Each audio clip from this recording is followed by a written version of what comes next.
This time on the Highway Thru Hell, heavy rescue must keep a loaded trailer from blowing apart. Watch your back. Oh, look at that. And the competition This is black gold. is knee-deep in Smells like poop. This is freaking gross. Get out of there. More bills. Jamie faces a threat he never saw coming Trucks aren't running. The money's not here. that could force him off the coast. This is probably the hardest day I've had to deal with in years. In the rugged mountains of the Pacific Northwest, there's a highway like no other. The Coquihalla is an engineering marvel, but when the weather turns bad, Look out! It's like the Bermuda Triangle of truck accidents. keeping the Coke open takes an army When the highway shuts down, the world shuts down. and a last line of defense. Jimmy Davis en route. A heavy rescue team ready to tackle any disaster. Because here, closure is not an option.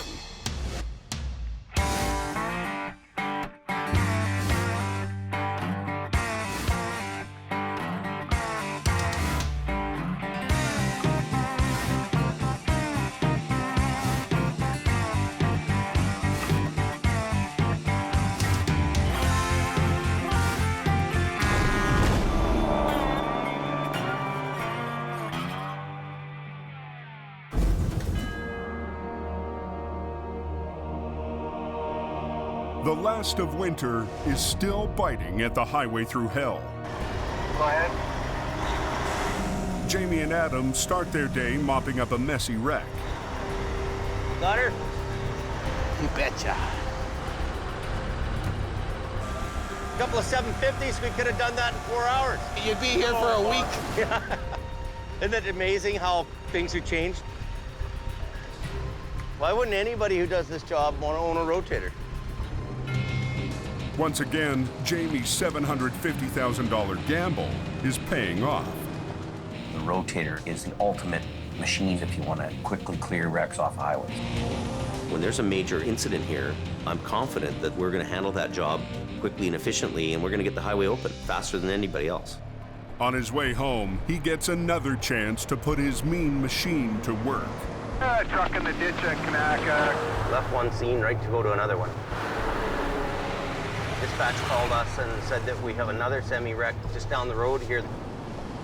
It's a load of windshield washer fluid or something. The loaded semi went into a drainage ditch and tipped over. Police shut down the highway to give Jamie room to work. I think I'm gonna run one on the deck on this with a block. I think this is where his weight is. Worried about this load. Figures will go. I don't know. I'm worried about the wall. The trailer's load is pressed against its flimsy sidewall. The thing that could happen is, you know, the wall could bulge out on the other side. Most trailers are built to be lightweight, wood walls covered in metal. Forced to bear a cargo's full weight, they can easily blow out. We don't know what the wall looks like on that side. It could be damaged, it could have a hole in it, so we don't want to lose all the cargo out the side of the truck. The cargo is hundreds of heavy cases of windshield wiper fluid. The tractor trailer is leaning, but it's not right over. So you quickly make a decision, let's give this thing a try. Jamie gambles that he can winch the rig out sideways. We're gonna be real careful the way we pull this. Let me bring this ass end over. Okay, everybody should stand back now. I'm not quite sure if it'll hang in there. Go ahead, Adam. You come? Just a little bit. Coming across, okay? Staying together.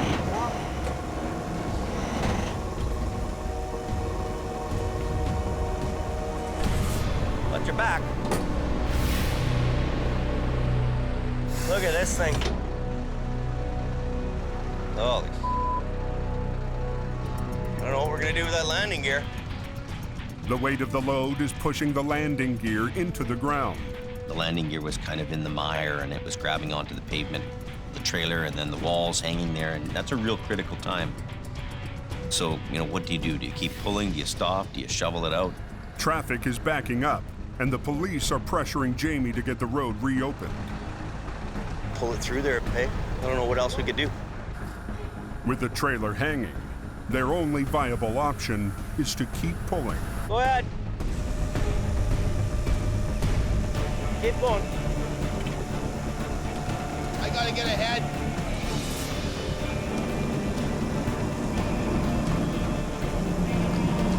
We actually had the trailer right up on two wheels. Oh! It's coming over there now.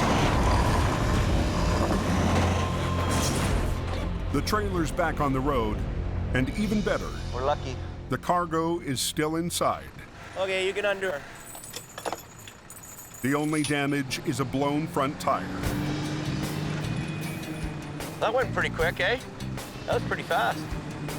Only 15 minutes after arriving on scene, Jamie and Adam have the highway moving again.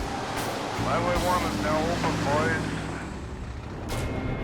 As Jamie heads back to base, What's going on here? he hears about yet another wreck. Coca-Cola is closed, everybody, till they clean up that accident.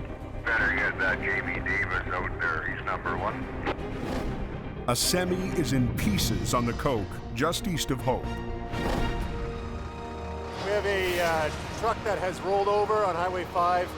It appears as though the trailer on the truck broke as it was driving down the road, caused the driver to lose control, and the trailer broke in half and left the roadway. This was a freight courier truck that's full of people's packages. A lot of people aren't going to be getting their packages today. Yeah, go ahead. Got one vehicle off-road left, so we'll just wait for the tow truck. Earlier this season, a local tow company that specializes in cars decided that they want a piece of the big rig action. We've got tow on scene. So they leased an older model wrecker to try their hand at heavy recovery. Competition's competition. I have no problems with the fact that there's another competitor tow guy. I'm used to competing with everybody. But they pulled up in some rig. They have limited capability and a recovery job, so the one truck guy doesn't bother me so much. In the interest of fairness, Highway Patrol has implemented an on-call rotation policy, and this call has already been dispatched to the other company. With Jamie off rotation, all police calls for the next 2 weeks will be offered to his competitor first.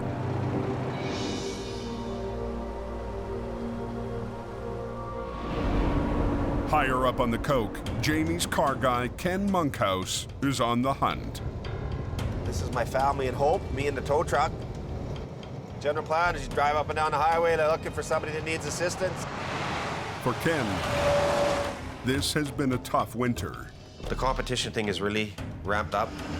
The competition has 7 trucks for towing cars. 7 trucks that do cars, and then on our side, me doing cars. One guy against 7 guys is not even I can beat those odds. I'm pretty damn good, but nobody's that good. Nobody here looks like they need a hand. Ken started the season with high hopes, I'm hoping to do about 40 grand this winter.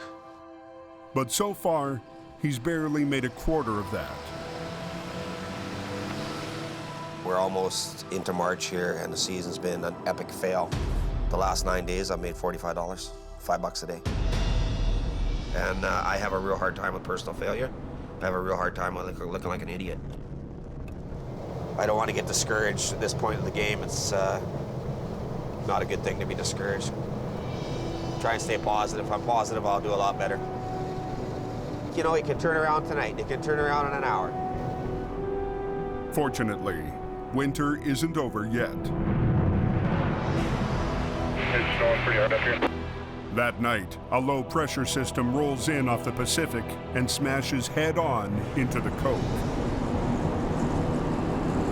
Though off police rotation for big wrecks, Adam and Kevin can still compete for tow-ups. The competition is getting pretty fierce up here. They're there to make a living. I can understand why they're doing it. I'd probably do the same thing, but I try not to think about it too much because it actually really pisses me off. But I'm gonna have to work a little harder, I guess. They stop to check on a semi that's chaining up in the right-hand lane. This guy's kind of blocking the road. We got to get him out of here sooner or later. He's been sitting here for an hour now. You gonna be able to get going here, you think, or? The driver seems determined to get out on his own and avoid a tow-up fee. Just gonna throw on another set of chain. See, you're putting these things on backwards, eh? You see that there? Yeah, that's why you're having all the trouble there. We're down to one lane here, basically, right? So he's taken up 2 lanes of the highway. And the snowplows want to come through here and get this lane cleared up before another snow comes in. Okay, buddy. You got her. The driver throws it in gear and goes nowhere. What gear are you starting out in? Low? Yeah. No, 10 speed. Oh, that's half your problem. Okay. Got a 10 speed. You should be trucking through California with a 10 speed, not up here in the mountain. You can't even lift off. Look at me sliding backwards.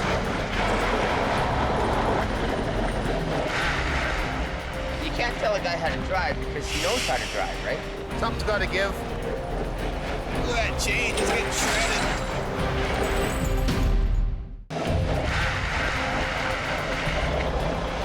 Look at me sliding backwards. Off rotation for big wrecks, Adam and Kevin scramble to find tow-up jobs. Something's got to give. But a spun-out driver is determined to get moving again without their help. Got a 10 speed. You should be trucking through California with a 10 speed, not up here in the mountain. He might get her if he gets over here. He might be fine, but you never know because he's gonna dig and chew until he can't go no more. And then his whole truck is gonna be sideways to block the whole highway. Oh, this chain, look at his chain. Look at his chain right off. It took half an hour to put that chain on. It took 2 minutes to burn off. Where's the logic in that? He just blew off $500 in tire chains, burning off his tires. And his clutch. His tranny. When do you say enough is enough? Like, you know, to replace a clutch in that thing is $4,000. Look at that rear end growling away. All to save $350. The driver finally throws in the towel. How do you want to pay? Cash? Perfect. Adam hooks him up, while Kevin seals the deal. Well, we didn't come up here totally for nothing. We got a little bit of cash. A little's better than nothing. But for Jamie, small potato pull-ups aren't going to pay his big-ticket bills. 340. That's all we had. That's all we got. 1, 2, 3, 4 trucks. It's better than nothing. Well, we got stunk tonight. Yeah, I'm disappointed there wasn't any more business than one guy. Fuel, labor, wages, all that kind of thing. This is costing us money to come up here tonight.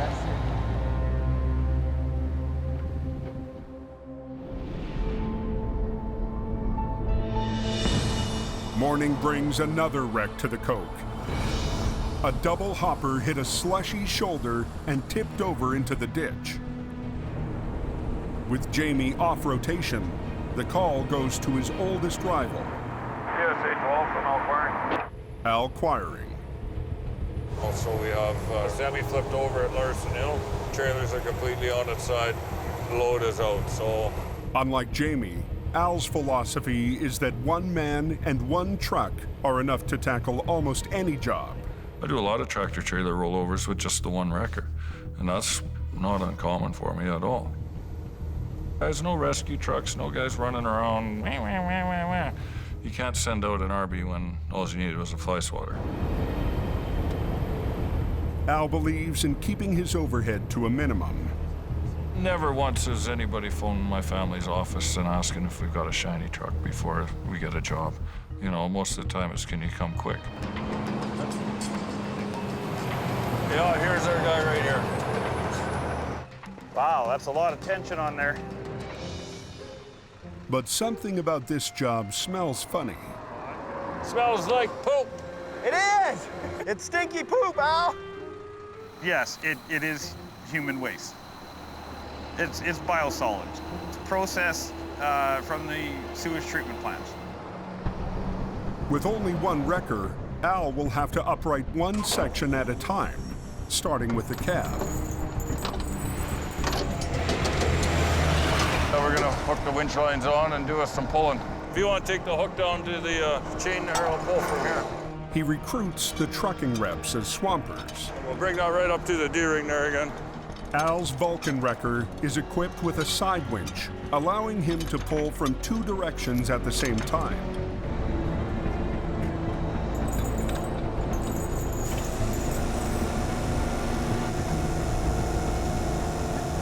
Does it look like it's gonna pop?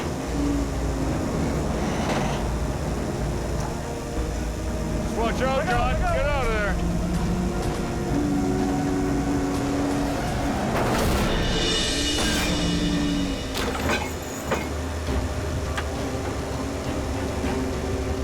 Beautiful.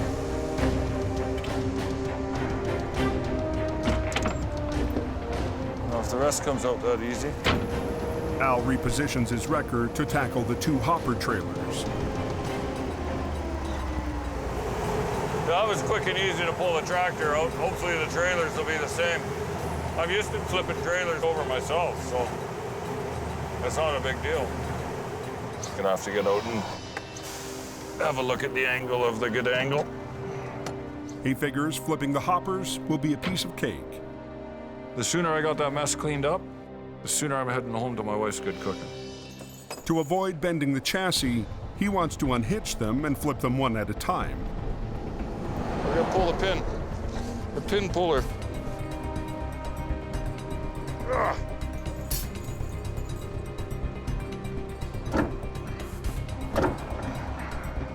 Is it moving? There's a pretty good twist on that, Al. The weight of the loaded hopper is putting too much pressure on the kingpin. I think you're gonna have to lift on this frame just to take that tension off. Yeah. Pull up and give her a little tug with the side pull there.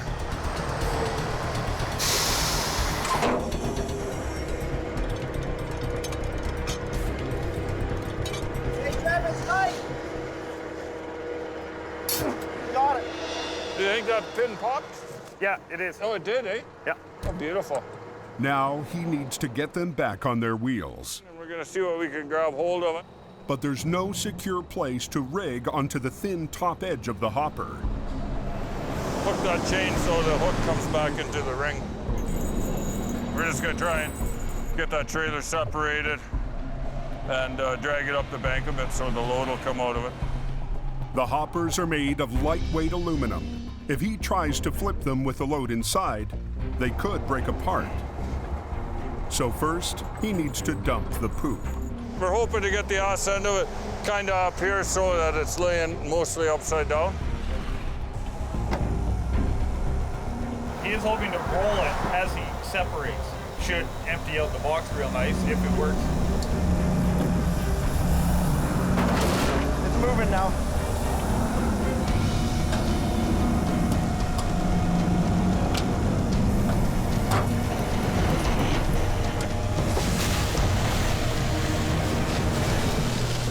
Let's have a look and see what we've done. Some of it rolled out, but not a lot.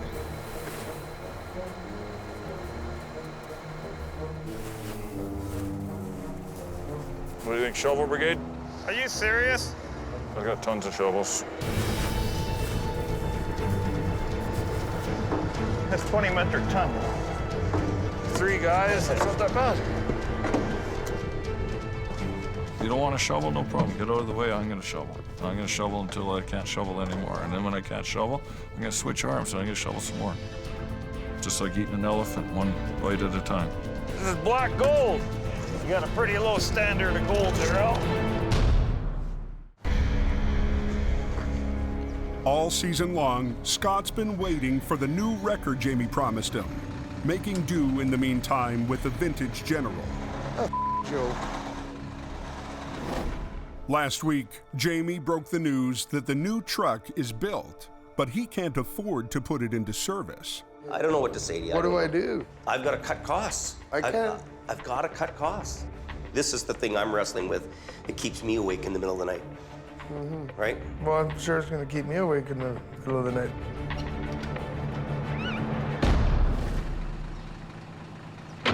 I committed to be here for this season, and well, I guess I'm just gonna have to man up and just suck it up and take on the general, you know? But today, Jamie has a surprise for Scott. It may be months late, but all that is forgotten as the shiny new rig finally arrives. You guys knew it was coming too, didn't you? I knew it was coming. I didn't want to make you feel like we liked you or something. I know. Don't want to get your hopes up. The rebuilt Western Star Wrecker is state-of-the-art. It's a beautiful truck. That's everything you wanted. 600 horsepower Caterpillar in it. It's got a 20,000-pound front axle. Every full load bell and whistle on this thing, it's got everything. Yeah, it's nice. Light rack doesn't look the same as Adam's. It's sharper. Well, Adam's is taller. It's got a more of a swoop to it. Yeah. Yeah. He said it was new and different from everybody else's, so. Because it was delivered so late, Jamie struck a deal where he doesn't have to make payments until he puts it into service. The only thing is, though, I can't license it and have it sitting here and me making payments on a truck that we'll hardly use. This thing will be $3,000 to $4,000 a month, and we won't license this till fall, if we keep it. He signs the check, I drive the truck. What I'd like is to throw some plates on it and we go to work. And we show the competition, this is what we got for gear. What do you got? You know, let's just get at her.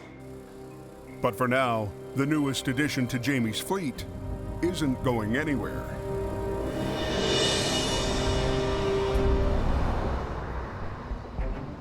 We could probably get a chain under the front of that box, and then as you lift, it's gonna roll. Back at the poop wreck, Al has given up any hope of recovering these hoppers on his own. The digger's here. This is freaking gross. He's requested an excavator to speed up the digging. He's gonna come around and just suck up a little bit of that goop out of there. He's also called in a backup wrecker. If you get a good scoop beside it, we can always just shovel into it, right?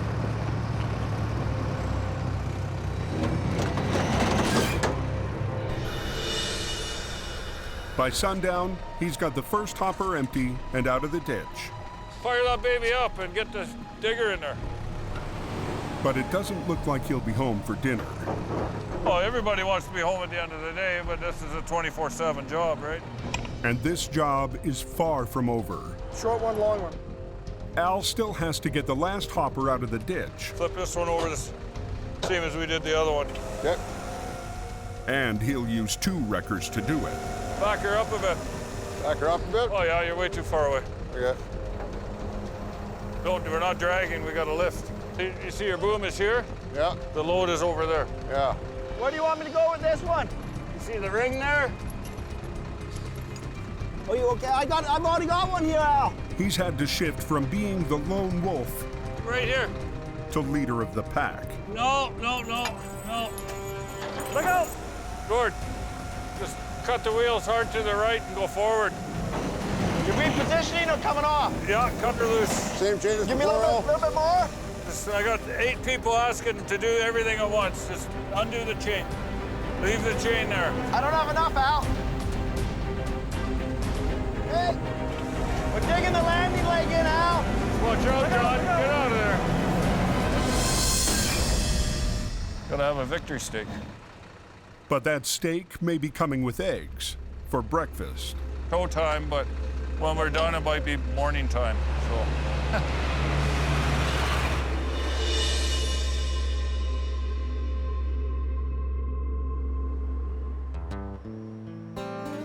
In downtown Hope, Ken's gone home to take a break before another night shift. There you go. Holy cow. What a good girl. To save money this season, he decided to move into a hotel. I moved into one room. It's not a bad hotel, but I mean, it's a hotel. What a good girl. What a good kitty cat. My strategy was, if I don't have a nice place to live, I'll be in a tow truck way more, and it's worked. Hey, buddy, it's Monkhouse. Sounds like they're chaining up on the hill there, so I'm gonna head up for a bit. I don't just live here by myself. I've got the cat, and I've got Mum. Pretty sure she's still in there. Yeah, she's still there. So that's Mum. She's been looking after me ever since she passed, 2007. You want some food? In case I don't come back for 3 days? Breakfast of retired tow truck drivers. Same thing Bruce had this morning. There you go, chicken feast. See you later, Mum. My guardian angel. Look after the cat. No fighting with Mom.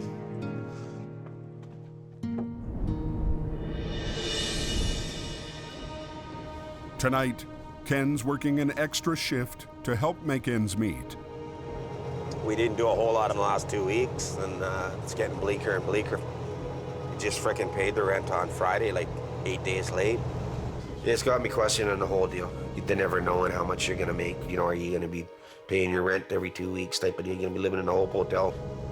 Judging by the extremely light volume of car traffic, pretty much everybody's got home, so I think it's gonna be a quiet night up here tonight. With no work in sight, Ken pulls off the highway and calls his son. What are you doing, Spawn? Not much, buddy. What do you think I'm doing? Sitting up on a frickin' hill in a snowstorm trying to find my first call in 4 days. Starting to look a little bit bleak. But oh well, that's towing, right? Winter Monkhouse is my son. He's 29 years old. He's a good kid, doing really well for himself. Lots of confidence, way more confidence than I ever had. He's doing really well for himself. I'm really proud of him. When are you coming out? Oh, the 28th, the day after my birthday, so you don't gotta buy me a present. Isn't that convenient? One way or another, we'll get together there, young fella. You might have to come up to Hope, though. Okay, buddy. Yeah, you have a good night. Love you too. Bye-bye. Good kid. Surprisingly, you know, coming from me. No, I love him. I wish I saw a lot more of him. Good guy.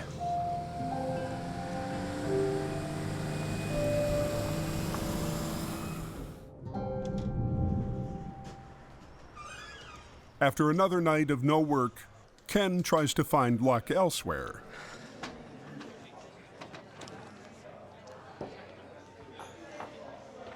I gotta leave him something. I can't leave him nothing. Pair of threes. Pair of frickin' threes. Why couldn't it be 2 aces? Oy, oy, oy. $18 down the toilet. $18 my son's not gonna get. Well, I gotta start thinking about him more. He's the only family I have. I have him and my cat. It'll be 25 years I've been doing this. Maybe it's time to get out of the towing thing and find a different type of truck to drive.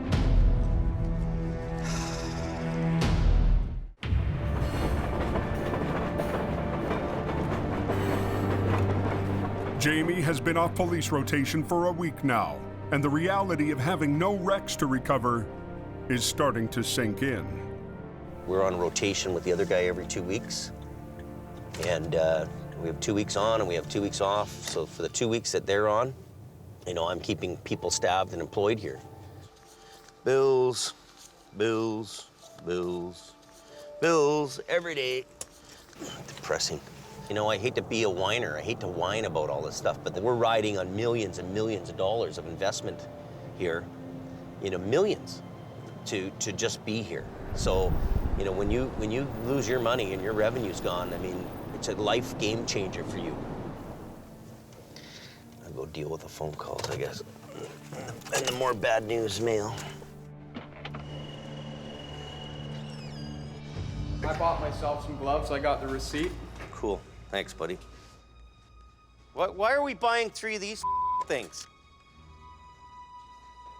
$215, like. Scotty, why do we need 3 premium propane torches? I got one for your truck, I got one for Adam's truck, and I got one for my truck. I'm not unlimited money, right? So you get this guy spending and you buying for that guy and that guy buys for you. I'm just like community milk cow. Hey, everybody just, hey, give me money, James. You can take them things right back where they came from. Man, it's like money's unlimited or something, you know that? I'm not upset at people, I'm not mad at the world. My real problem is I've got a banker to answer to who's financing the trucks. Jamie Davis Towing. Yeah. It's Jamie's brother. Hey, how you doing? Hey, not too bad. And between Al coming up here and those guys giving them half the work, I mean, he just took a $20,000 job yesterday. I mean, I've got trucks coming out of my rear end here to service the area, you know what I mean? I have to put these trucks to work, right? They can't be sitting around here like looking at me in the window. I'm not gonna wait 6 months and go broke here. Not gonna happen. There's gonna be a real change around here and it's gonna happen fast.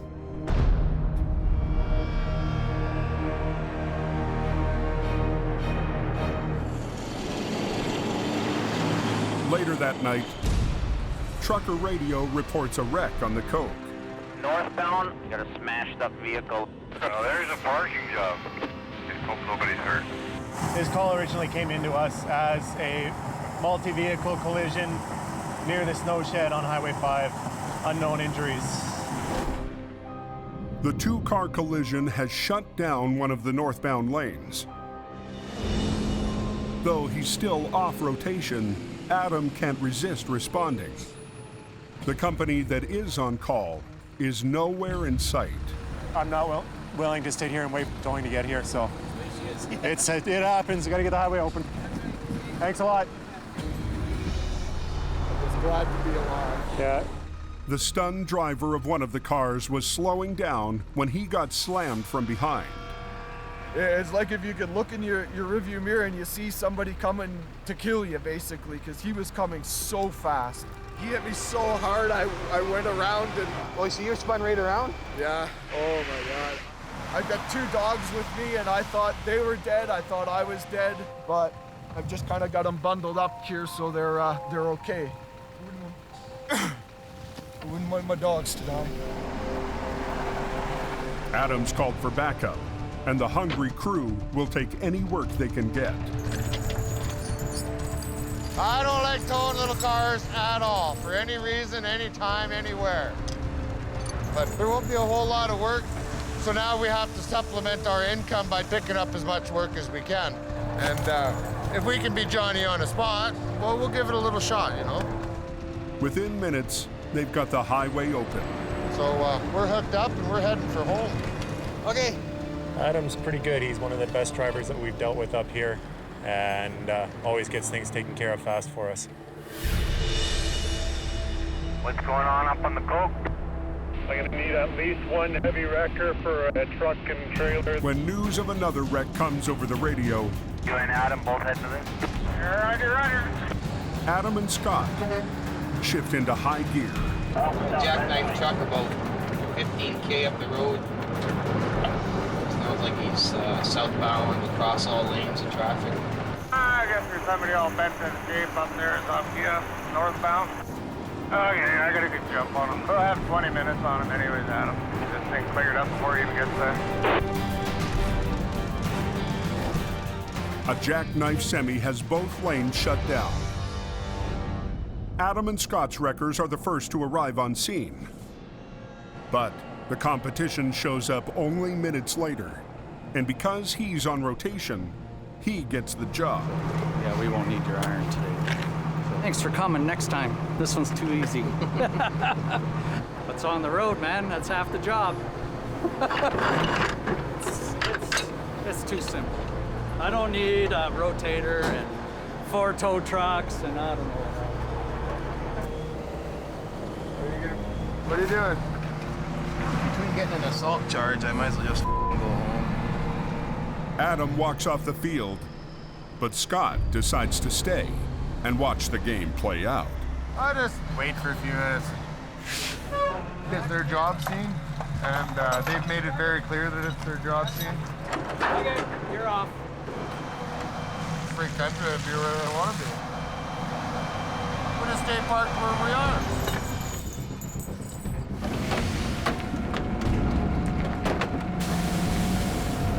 The rival wrecker hooks up and begins to straighten the cab.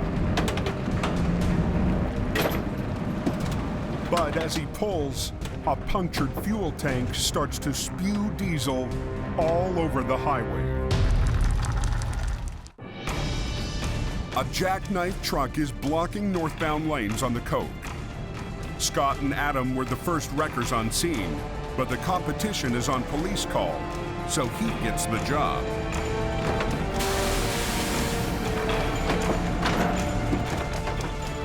Scott stays to watch and notices the wreck is leaking diesel fuel. They're well aware of this, I take it? Well, you know what? They should be, but apparently they're not too concerned about that. When you have a fuel leak, you got to stop that fuel.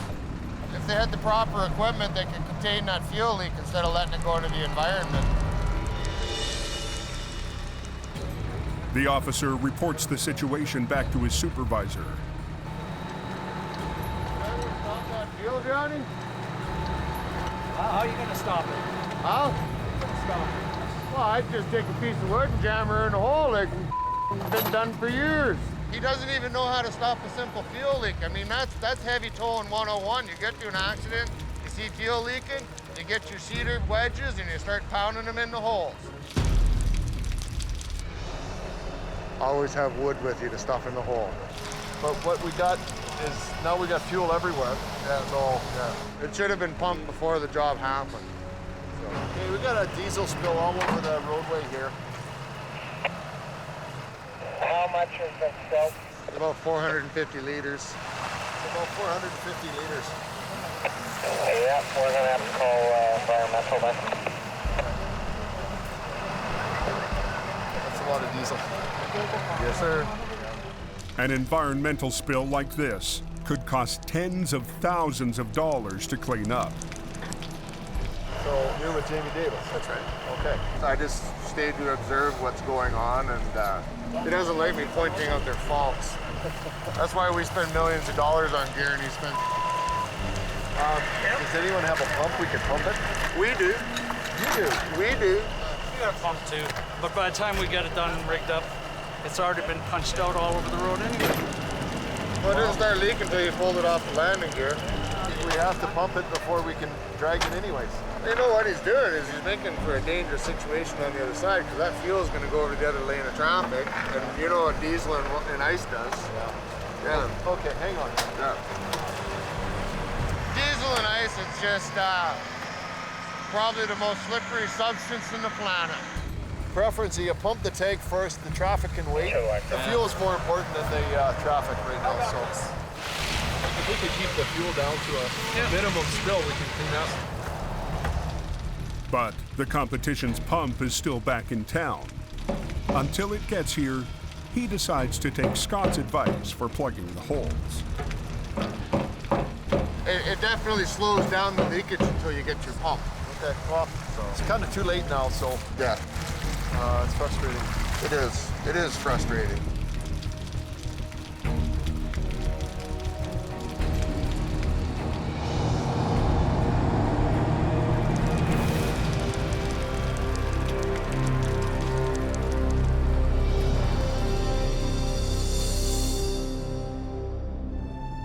The next morning, Scott arrives early to work on getting the General up to his standards.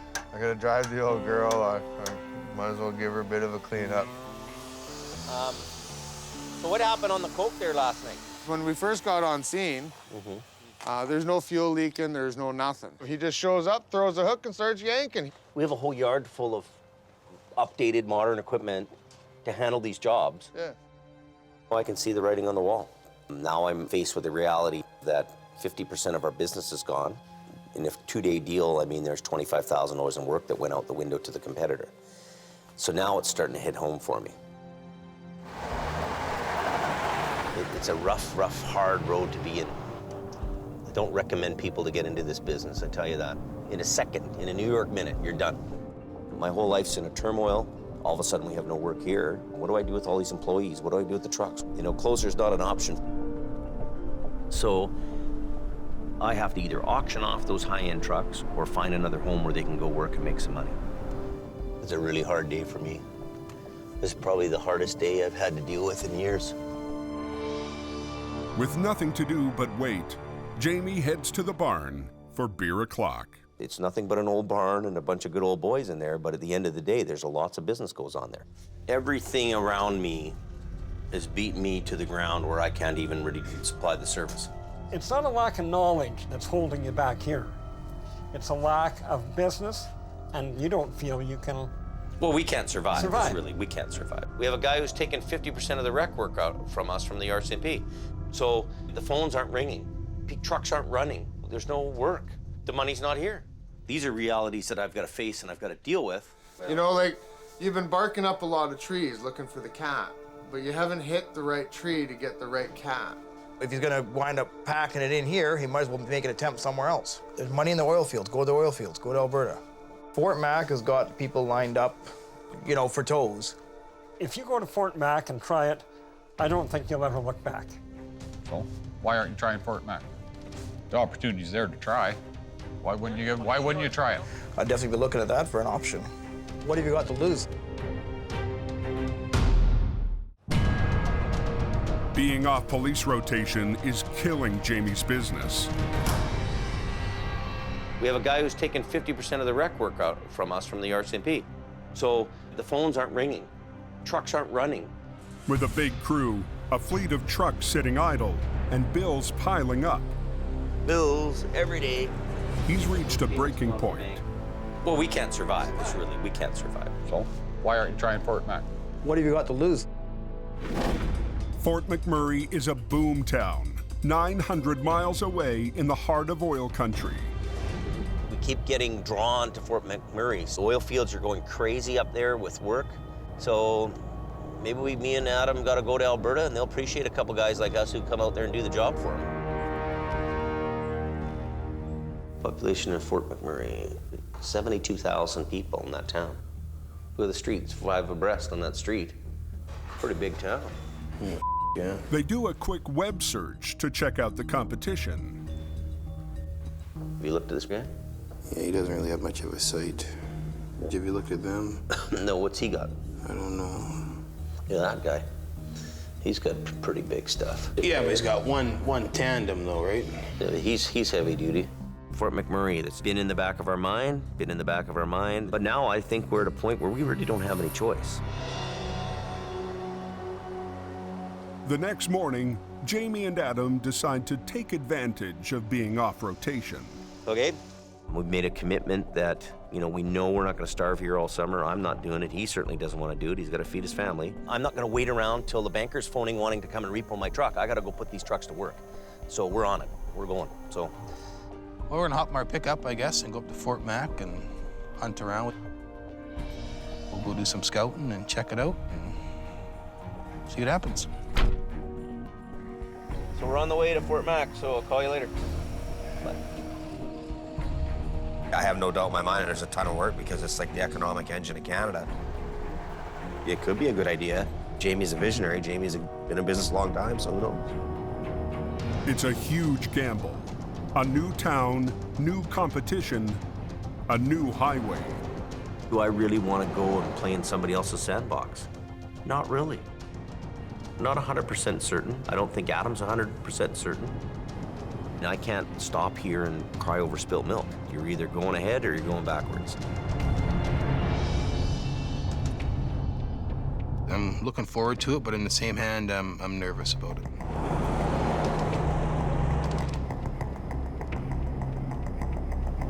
So we're on our way to Fort Mac. You know, if we don't have work here, you know, if like the logging truck guys, if they don't have logs to haul in Hope, they haul logs in Golden. So we have to go where the work is.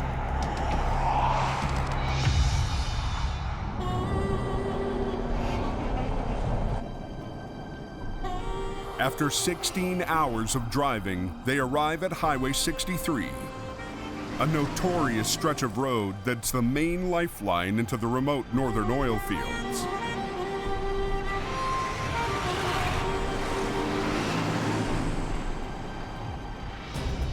Look at that. That's a pickup truck rolled over.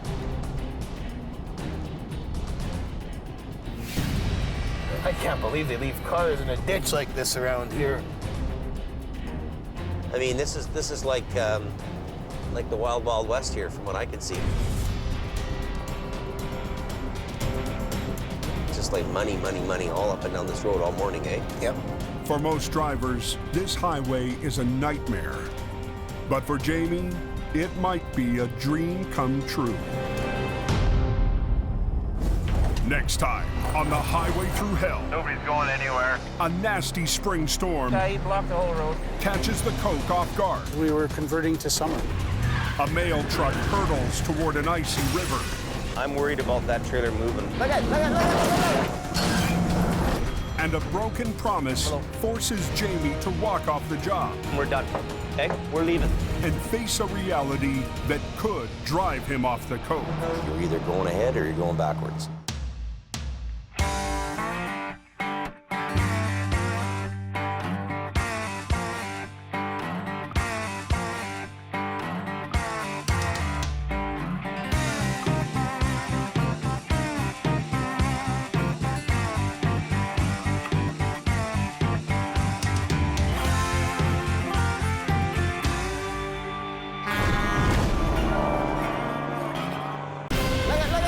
This time on the Highway Thru Hell, Jamie Davis and his heavy rescue team take a very special look at the season that was in what could be their final beer o'clock in hope. A wicked winter of wrecks Chaos up there. and heartbreak No!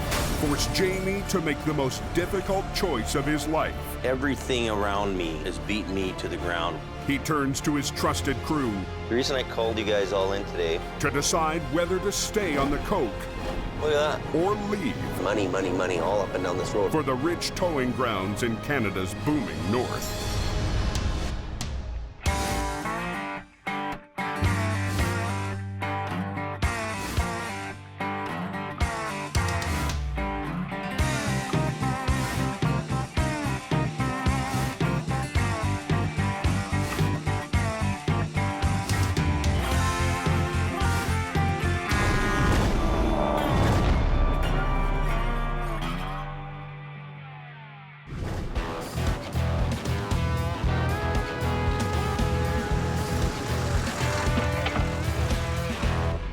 I'm Mark Miller, the producer of Highway Thru Hell.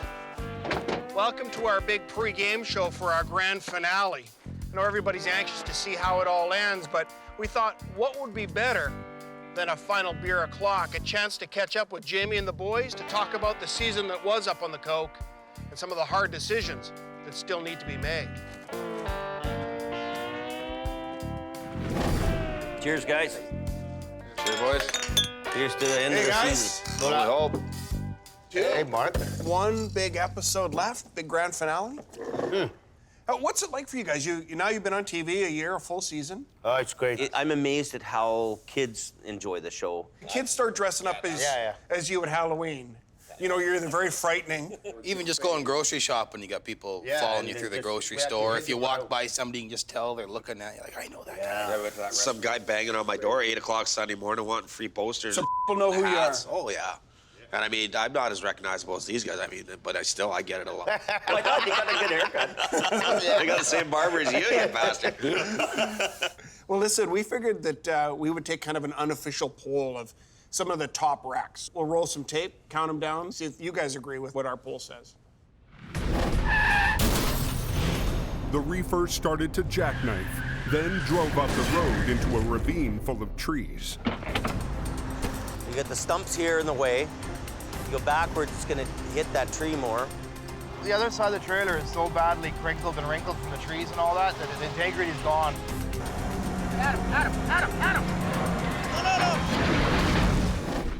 Why was that such a complex problem, that one? The trailer was so structurally damaged. On the other side of the trailer, people couldn't see that. We don't think it's recoverable, but we'll try. So our goal really was to get it out on the road and get it upright so that it could be unloaded. Did the trees tear up the side of the thing, or? Yeah. It was just, you know, on a scale of 1 to 10, it was at 8 already, damage-wise. And, you know, we got 20% chance of bringing it out.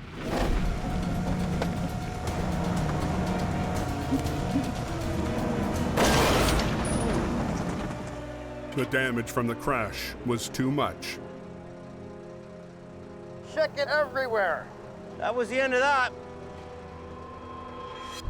You know, and it didn't make it. The patient died. Okay, let's go to the next one. Number 4.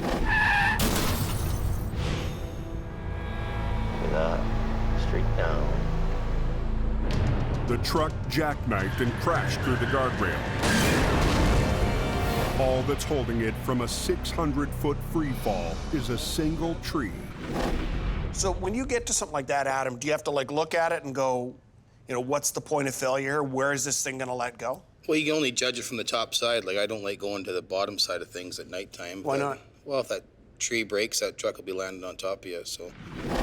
That the trailer and the tractor may not be connected together. If we started pulling on the tractor and the trailer wasn't hooked up, we'd be in a mess of trouble. Then the trailer would go like this. Below that 100-foot drop is a bunch of houses down there, so you don't want that going down on somebody's guy's house. house. Yeah. A truck that heavy is gonna take out a house. Here's your bail. Yeah. Bam!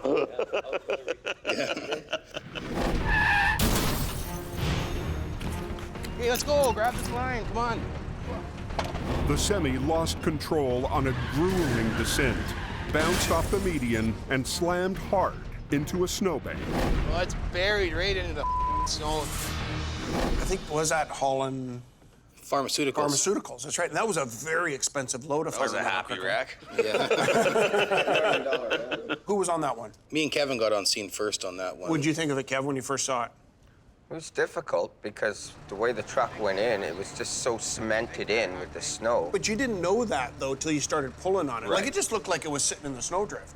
Adam and I thought, like, this will be done in 20 minutes. Right. Out of here, towing it down the road, but it didn't turn out that way. So you guys called in Scott, right? You came in as the number 2 truck on that one? Jamie was number 2, I was number 3, and Bruce was number 4. Yeah! Come on, you stupid. You had 4 trucks on that. Yeah. It's just jackknifed a little bit in the ditch. It boggled everybody's mind how much gear and iron we put on that thing, and it wasn't coming. Keep going. Pull. We had a lot of trucks in this thing. It's just planted in there, man. It's just like cement. One quick look at that trailer and truck. One guy in the back, one guy in the front. It should have just pulled out like that. It should have been a no-brainer. Yeah. That was the easiest looking job you've ever seen, and didn't need all that gear that we thought. Okay, let's go number 2 now. Right off the cliff. Holy. The Super Bee hit a rock, swerved, and went off the edge of a cliff. It's got to be, what, 200 feet down? It's being held by a few trees 200 feet down. But the bigger problem is the active railroad track 200 feet below that. So do you feel pressure now that you got this road, you got this load teetering on the edge? It builds up your stress level somewhat, because you're dealing with the highways being shut down and blocking that road. You're dealing with the wreck, and you're dealing with the rail underneath. So there's lots of components, plus all your crew, flagging. There's a whole array of stuff going on. Is everybody out of the way? I can't believe that guy got out of there, man. I shot you. Unbelievable.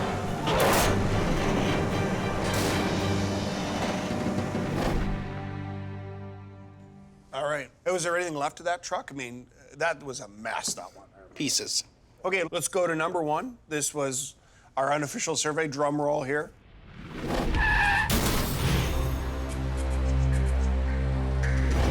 The trailer spun 180 degrees, then slid into a ditch. The tractor trailer's in pretty good shape, but it's on its side. Fairly intact. The walls bowed out a little bit. You look it over, this guy's done hardly any damage to this thing, and all he needs to be is write it up, and he's gonna be away to the races. Jamie thinks he can pull off the holy grail of recovery, saving the truck so it can drive away, cargo intact. This wreck here, number 1, was probably the best wreck of the whole season. I mean, to be able to upright a tractor trailer, probably worth $500,000. Yeah. That's recovery. Ice on the road is causing the wheels to slide. We need gravel. Just let the bag start popping out, and I'll give you the moment. She's ready. Top one. Top one, top one, top one, top one. Okay, good. Good job. The guy can drive away. That's the best That's of the why best. you drive away smiling the whole way. Yeah, home. and then Makes the you word feel good. goes Yeah. around. Yeah. Right? It feels good, eh? I mean, that final shot in that scene, truck goes driving away. With the guy's little doggy in the front. Yeah, save that one.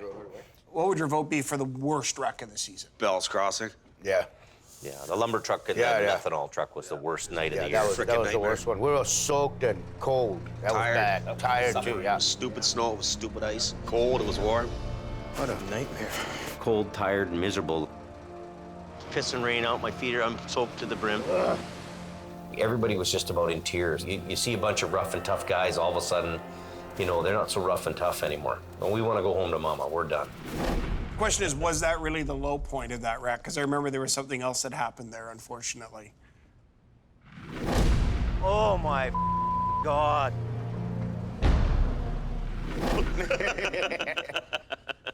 Listen, when we come back, we'll talk to you more about that moment. So let's take a quick break, and then we'll come back and talk to the comeback kid about his return. Over in the shop, the crew is worried about what all this means for their future. The rumors are, I guess, the fort's moving to Fort Mac, so and I guess we're all gone. I don't know. We'll see how it is. You know, there's obviously we're going to have some discussion on what's going on and what his intentions are and all the rest of that BS. I don't know what's going on. I don't know if I'm gonna keep being a car guy in hope, or does he want me to go up there and be part of the A team, or am I even on the A team? Am I still the B team? I don't know. Hopefully we'll find out soon. It's kind of frustrating. Communication around here sometimes isn't as good as it could be. Don't make me get jazzy over here and show you how it's done. Keep pressure on that line. Keep pressure, man. Like, dude, I'm not 300 pounds like everyone else. Pull it back now. I'm gonna get really pissed Pull! off. Don't yell at Get me, in your buddy. truck and go Don't home. yell at me. Don't yell Get at in me. your truck and leave. You don't tell me what to do. You Get don't in your yell at truck me. and leave. If Yeah, you show don't off do for the it, you're camera. told, leave. Show off to the camera, Scotty. That's Go away. I thought you were a good person. It's kind of like a captain of a ship. When the captain speaks, people do as they're told. And if you have people that aren't doing as they're told, the best thing to do is just tell that person just to go away. Does he still have it? You know, he's kind of almost a pensioner now, but I think he's okay. He's a good operator. He's got lots of oil field experience. Well, the first real test for him was pretty early in the season. You were out of town with Kevin, and there you were, on your own. He's got this big wreck, and there's, you know, Jamie's out of town, Adam's out, Kevin's out. Tractor trailer flipped over on its side, blocking both lanes of traffic. Were you nervous? Well, I was a little bit. You know, I hadn't done it, and You hadn't been running a wrecker for a how many while. years? Adam made it very clear that I had to show my worth and do what he's been doing for years and years. You know, like step it up. Hey, is everybody out of my way? We had one truck to work with, and that's what we worked with. Okay, everybody.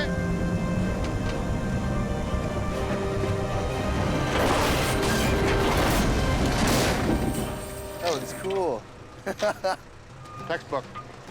Okay, let's rig her down, boys. Nothing 80% about it was 100% perfect. You don't know until you try. It's like hitting a home run in your return from the minors. I think that's kind of like a grand slam, they call it. You felt pretty good, didn't you? I did. But how did he do? What do you guys think? You see that tape? He still got it. He saved the day. So that's the high point for you last year? That was my high point. Okay. Now I know we're going there. What's the low point? January 8th was the ultimate low. 2 nights ago, Scott parked the rotator on a steep hill directly above the flatbed. He flipped the ice cleats down to stop it from sliding, but they kicked out. So show me what you wrecked. Right here? Oh my God. You pushed the whole body out. The whole body's Jamie, were you a little disappointed? Calm down, calm down, calm down. It was a tough one for me to stomach. So he goes from being the hero to kind of being the GOAT. The zero. In really a matter of couple of weeks, Days, maybe. yeah, within Days? Yeah, yeah.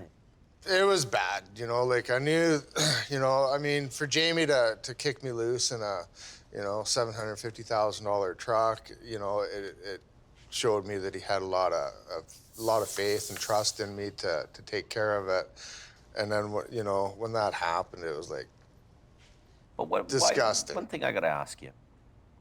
Why weren't the chains on before you went down the hill? The roads were in great shape. And they appeared to be in great shape. The plow had been going up and down and sanding the hell out of it. And I think what happened is there was just that one little bit of a spot that was kind of untouched, maybe a little dip in the road or something. I don't know. One of the other irritants this season between you and Scotty was the General. Driving the General, I mean, it's kind of like the penalty box. I just got to kind of duck down like this.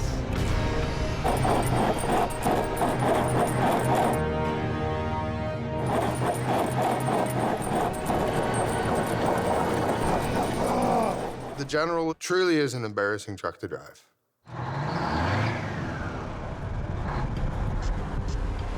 This ain't a bad old truck at all, if I can shift it.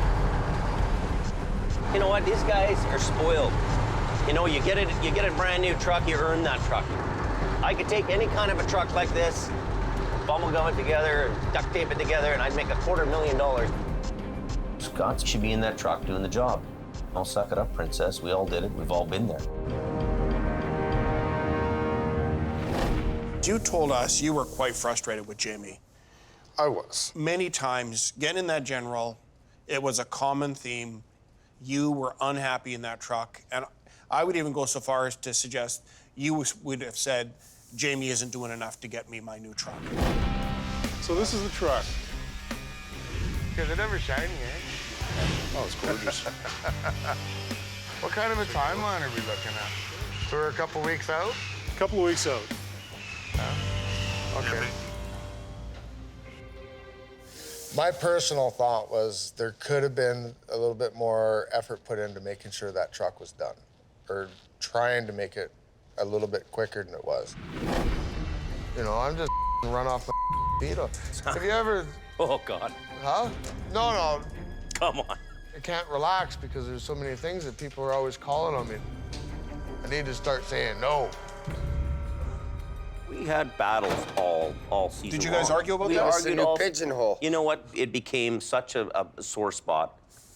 You know, like, and I'll sit here right across the table from him and say, you know what, Scott? You're a good operator. You know what you're doing. Sit and have a beer with you anywhere. No problem. I don't dislike you. We don't have, but we got to the point where we were stressing and fighting every day of the week. Jamie broke the news that the new truck is built, but he can't afford to put it into service. You know, what do I do? I've got to cut costs. I can't. I've got to cut costs. This is the thing I'm wrestling with. It keeps me awake in the middle of the night. Mm-hmm. Right? Well, I'm sure it's going to keep me awake in the middle of the night.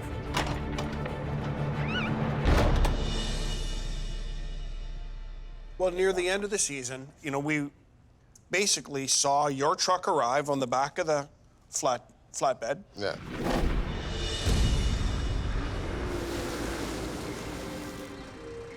The only thing is, though, I can't license it and have it sitting here and me making payments on a truck that we'll hardly use. This thing will be $3,000 to $4,000 a month, and we won't license this till fall, if we keep it.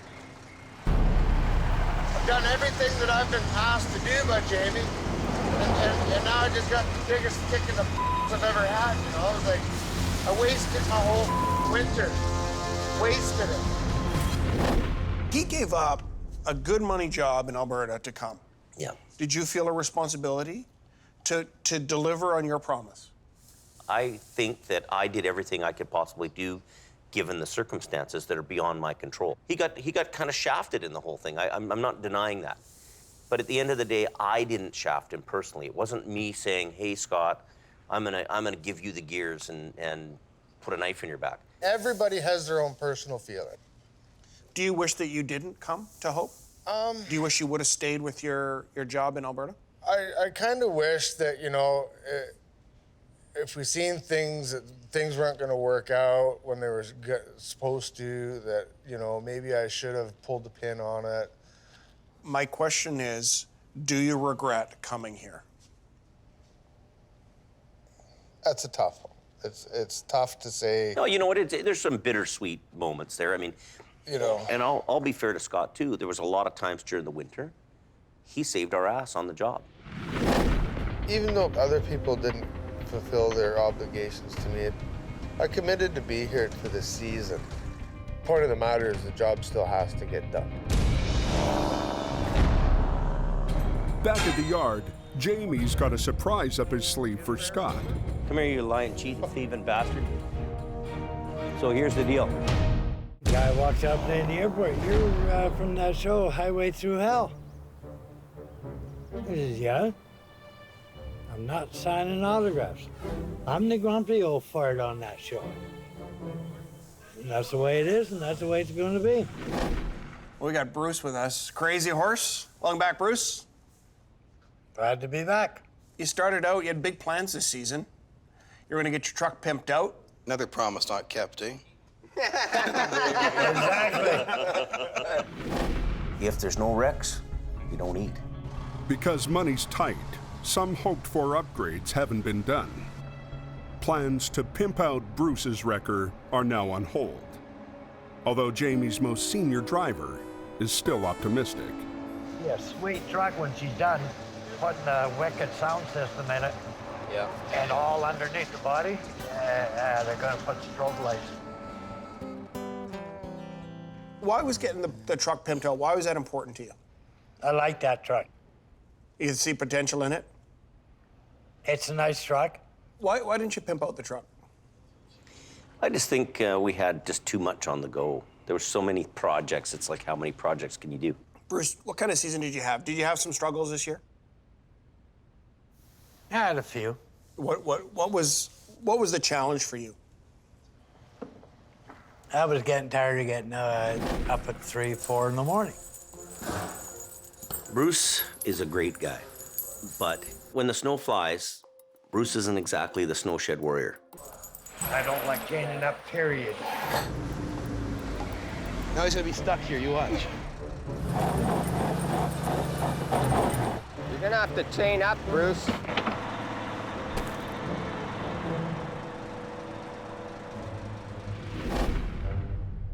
Putting on chains. What is it about chains? I mean, it's part of the job, man. They're chains. They're chains. I won't put them on if I do not have to. There were a couple times when you showed up on the mountain, everybody else was chained up, you didn't have any chains on. I mean, you've got to know that that's going to get you into trouble, potentially, no? Gets me into trouble, I get into trouble. Caused me a few stressful moments. Why? Most of the time he was telling me to blow it out my ass and he'd do whatever the hell he wanted to do. So it's like, okay, how much of that can you take, right? So, you know, I've got Adam going hard and heavy, and I remember one night you were sleeping in a pullout somewhere, weren't you, on the highway? And it's like I'm driving by, putting my chains on, and I'm going,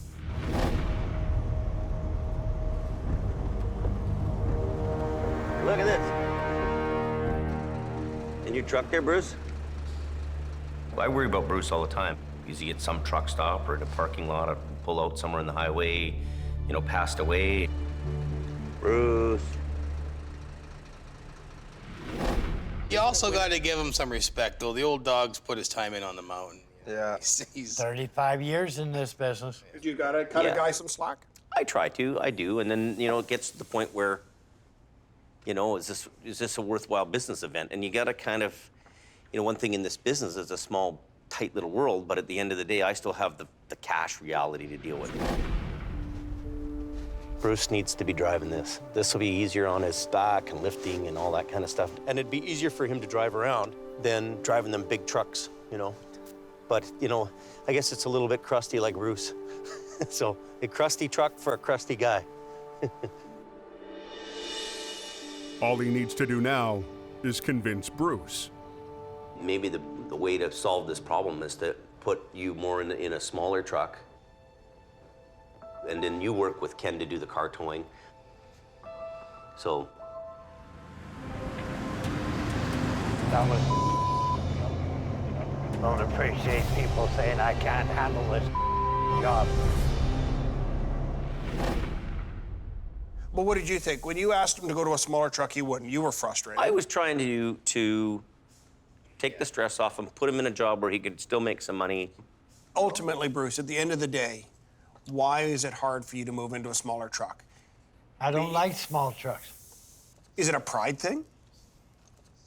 Yeah. It's pride. Yeah.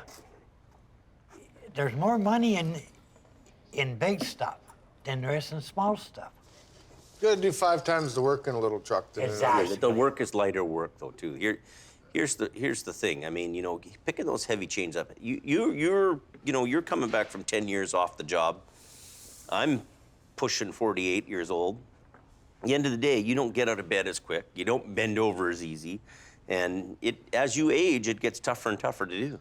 Did you feel a responsibility to move him into a smaller truck to lighten the load on him? Yes, and that was my way. I didn't really want Bruce to retire. That wasn't my goal.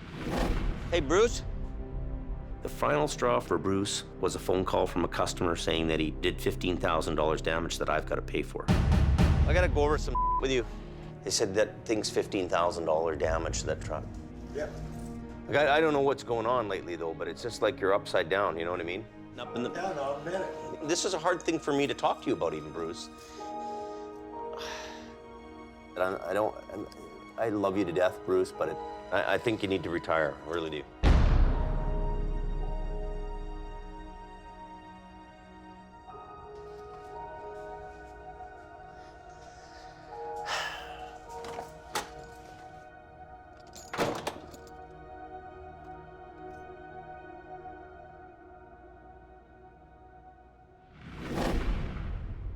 You had to make him retire. Had to. Not that I disrespected Bruce. Bruce is a trooper and a warrior in our business. You know, it is a hard thing for you to retire a guy out because you know what he's been through.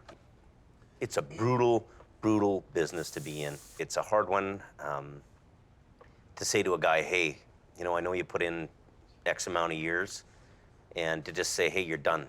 That's the worst possible thing you could have to do as a boss, is tell a guy he's retired. It really was hard. I had to draw the line and say, hey, you know what, Bruce? You need to be in a different job that's not gonna, you know, push you as hard. I mean, it's just like me. You think, is it nicer to drive around in a pickup truck all day or drive one of them big rigs? Let's take a look at the retirement party and let's come back and talk about it. Thought we were gonna retire together. No, I am retired. Okay, buddy, well, good luck, man. I'm gonna miss you big time. Pull up. I hate to see him go. I'm gonna miss him. I'm gonna miss him hard. Comes a point in everybody's life where it's like you need to stand down a little bit and relax a little bit. I'm a legend, and I'm old school. Guess that I was slowing down, and it was time to retire. Yeah, I'm going home. I love you, See man. later. I love you. Yeah. Crazy horse, crazy horse, crazy horse. Few tears that night? Yeah. Oh, yeah. Yeah. Who here had the hardest time dealing with Bruce's retirement? Probably Jamie. Probably Jamie, yeah. But you didn't really let it show, did you? Well, I tried not to, but I mean, you know, try to be the big boy, you know. Even watching this again here right now was kind of a bit of a tearjerker for me, really. Bruce, how do you feel being forced to retire? I wasn't really forced into retirement. I wanted to retire. Is that true? I've had. Is that true, Jimmy? I've had enough of Gave this. me grief. But Day after day after day. Yelled at me, screamed at me, told me to pound sand, stuck your finger up at me, drove by me. Yeah, you wanted to retire. Yeah, sure. Well, listen, to old Bruce. Cheers, Bruce. Cheers, Bruce. Good to see you, brother. To all you did on the highway. Okay, so we'll leave it at that. And when we come back, we're gonna take a look at some of the new guys who joined Heavy Rescue. If I pick up, Jimmy, am I gonna flip over? I don't think so. Just go nice and easy. You just watch me. You guys want to stand back? Everybody out of there? What's going on here? Keep moving. Hey! Gord is a great guy. You know, Gord can be an extra man. Gord can ride Swamper on a truck. work in the shop, good at all three of those things. He's one of them guys that can basically do anything. My first impression of Gord was he's a scary-looking dude. Gord definitely has the tow truck DNA. Got high hopes for you. Thanks a lot. He's a hell of a good swamp. You give him a task and he does it, and he does it right. Geez, Gord, that's a pretty good review. Everybody seemed to like you. Good job. How'd you feel about your first season? I loved it. I mean, getting taught by everyone, I mean. Is he a future Bruce? Possibly. 30 years from now? You never know. What do you think? Oh, yeah. You haven't got the right attitude. No, not yet. Oh, he's a little bit independent. I've noticed that. Oh, is he? Yeah. Yeah. What's the high point of the season for you? The lumber wreck. That When was. they sent you over the edge. Yeah. Nice knowing you, buddy. There's huge rocks everywhere, and any moment in time, those rocks are just gonna let loose. It's pretty hard to hold the cable and haul a big chain down, right? It's backwards.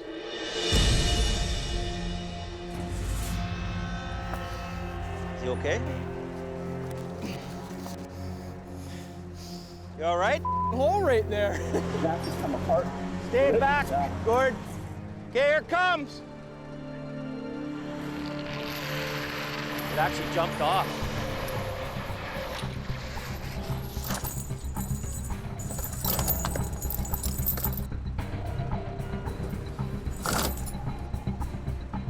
This is really, really, really, really dangerous. He just so much as juggles the lumber underneath him. It's like a domino effect. It'll just go. Be careful, do not upset that thing. It's just sitting on its own, right? You move that trailer a little bit, it could take off on you, right? Go ahead, get the bolt. It feels good when the boss trusts you to go down the hill and do the job. That was the first time you'd ever swamped? By myself, yeah. Adrian said, you know what? Here's your work and get it done, right? You looked at it and you went, what? Yeah, I was like, wow, this is gonna be huge. You're not a giant guy, though. You're like you're a little guy. You're probably the littlest guy in the crew, right? Yeah. He's got a big heart. Oh, yeah. But a big heart, can that carry a snatch block and all that chain? Oh, yeah. Bet. Well, basically, my piercings hold me down to the ground, right? Oh, yeah, is that I what won't it is? fall over, so. Listen, one kind of surprising moment that we didn't know about you was we got to meet somebody kind of special in your life. Oh, my daughter, Addison, yeah. So what's happening? Hello. Yeah. How are you? Good. Yeah? I haven't seen my daughter for about 3 weeks now. Gord's daughter lives with her grandparents, so he can work in Hope. Come here. Jump really high. As high as you can. Oh, yeah. It's awesome to be here, because being up there all the time and just miss a lot of this.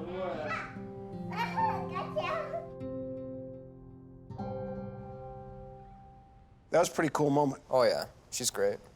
So another new guy who started, Chris, you came from Ontario. How did you guys find each other?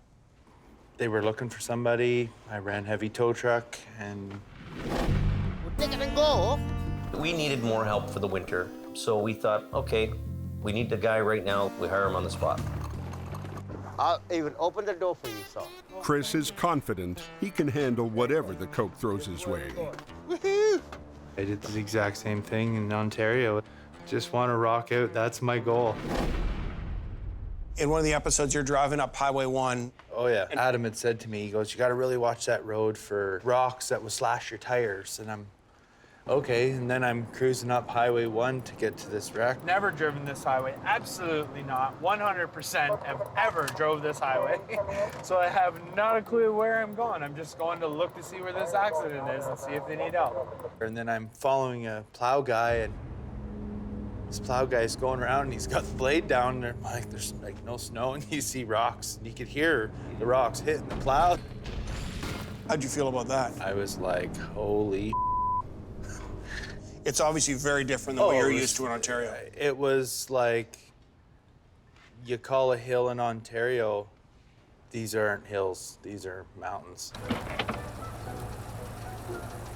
You gotta get that lift up before you drive it.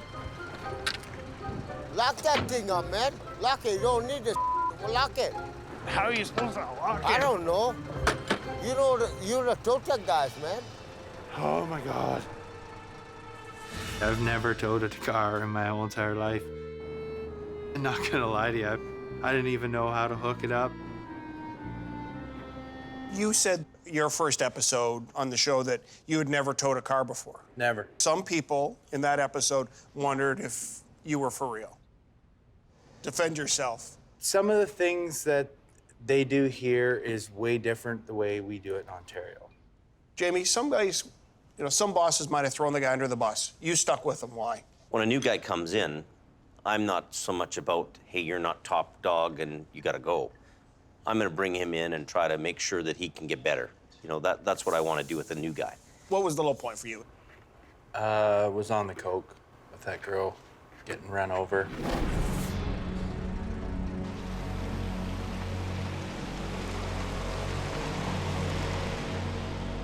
Another vehicle came down the hill, struck that vehicle again, and then struck the woman that got out to help and killed her.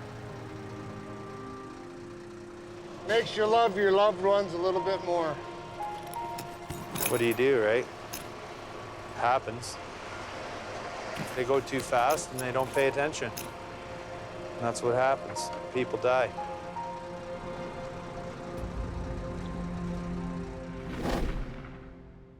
For you, that's probably the first time you've ever run into death at a wreck scene, right? No. I've been to a couple different fatals in Ontario, but not like that. That was a sad one, wasn't it? It was, I gotta say, it's probably one of the saddest incidences that I've had to encounter in all the years of towing, She was a good Samaritan, got out to help. She was a nurse or something. Nurse. But I can't imagine it gets any easier for you guys. I mean, dealing with death, do you ever get used to it? When you come across that, there's an emptiness. You live with that emptiness for a while, you think about it. 5 years down the road, you'll think about it and feel that same little bit of emptiness about it. Knowing full well that every one of these accidents is preventable. You agree with that, Jim? Yeah, I think a lot of times people are used to their small town and then they don't understand the conditions and they're not really prepared for that sharp corner or that up and down. So they're out of their element coming to the mountains. If the roads are that bad, stay home. Go to sleep. Stay home. Do you think the show's changed people's driving habits at all? Well, I think over the last season, we've really seen a marked, noticeable reduction in accidents all over this area. People have been way better prepared for traveling. Yeah? Yeah. Yeah. Well, maybe some good will come out of this then. Yeah? Yeah. Yeah. I hope a lot of the young people that watch the show are influenced in a positive way where they want to get involved in the industry. Thanks for Rylan. I love to sign posters for them at the different truck shows and interact with them when I can in between trying to run the business. Adam, do you want to sign this, buddy? See you later, partners. Thanks, Jamie. Let's say something funny to him. Sure, do whatever you want, yeah. Anything? Okay, stay out of the ditch. Make sure you tune into Season 2, the finale of Highway Thru Hell, and watch me outsmart the competition again. Watch me kick Jamie's butt, the Highway Thru Hell season finale.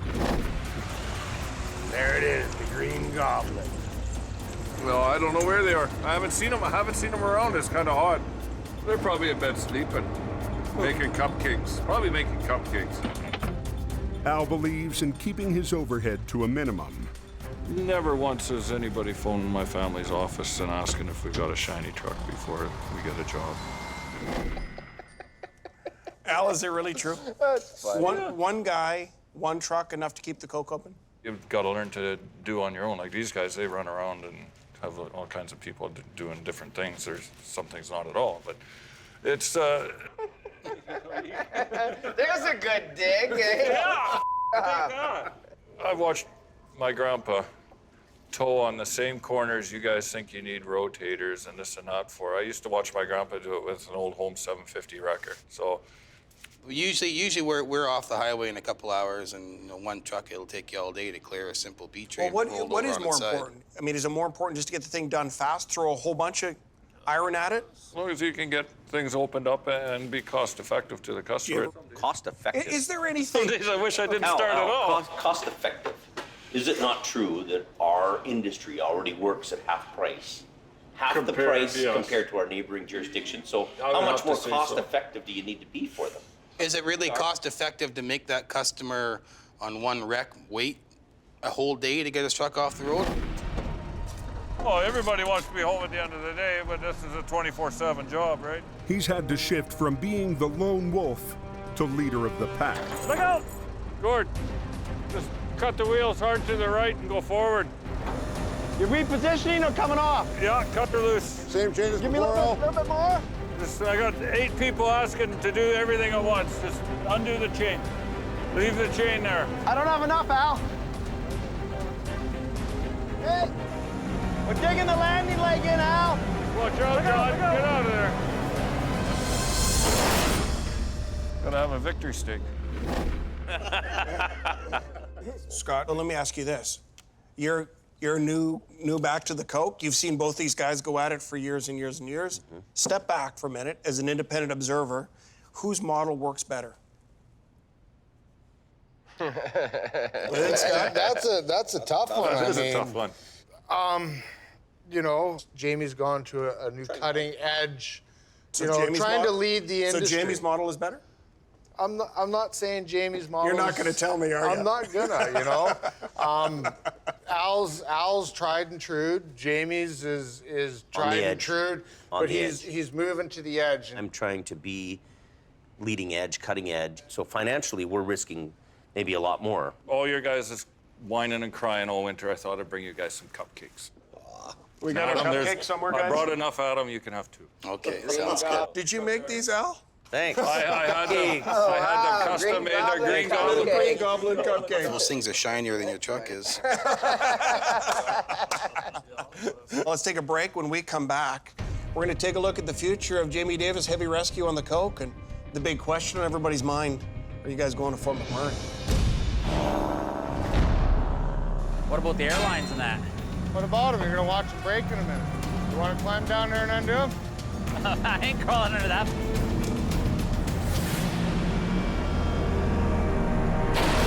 Whoa!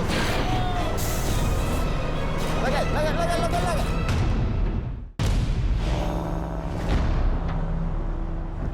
Yeah, go ahead. Got one vehicle off-road left, so we'll just wait for the tow truck.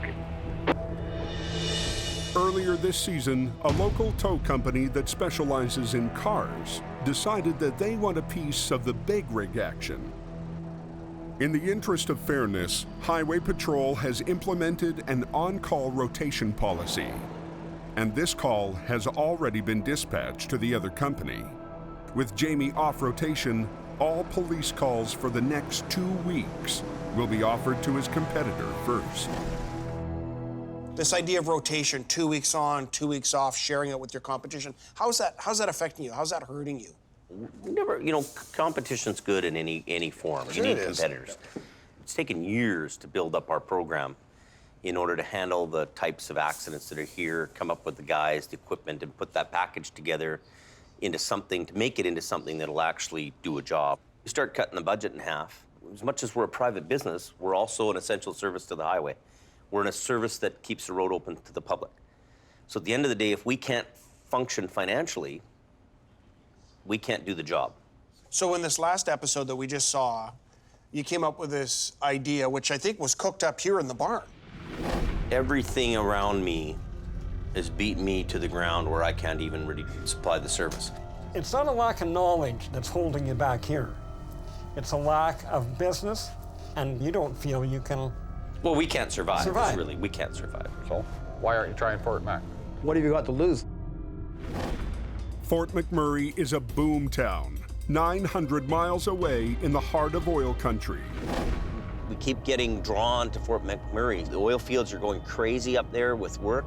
So maybe we got to go to Alberta, and they'll appreciate a couple guys like us who come out there and do the job for them. One of the things you guys looked at doing was going to Alberta. And tell me the first time you heard about potentially going to Fort McMurray. What was your first sort of thought? I know there's a lot of work in Fort McMurray. I know Jamie's got the equipment, Jamie's got the expertise, and he's got the people.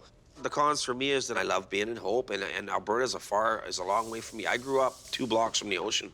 I love the ocean, I love the mountains, I love the BC thing. And you've worked up there, right? I've worked in the area a little bit. What do you think of that place? Well, it's a very expensive place to be. The paperwork involved in being there, and the certifications, and the cold. It's not cheap up there, right? It's a very expensive proposition. And what do you think? The only thing I'm struggling with is my family. leaving my family behind. And do I really want to uproot my family? I don't know. What do you do? Is it an easy sell for you? You know, that decision may be made for us in business. It may not be our decision. I really don't want to go and play in somebody else's sandbox. Bottom line is, if you can't afford to pay the fuel bills or pay all the bills, you may be forced out. Or the other option is we have to degrade our equipment and levels and people in order to stay here and survive. Well, Jamie's got a big decision here for the Coke, for his company, for his family at home. To find out what happens, you're going to have to tune in to the season finale of Highway Thru Hell. Next time on the Highway Thru Hell. Nobody's going anywhere. A nasty spring storm Guy, he blocked the whole road. catches the Coke off guard. We were converting to summer. A mail truck hurtles toward an icy river.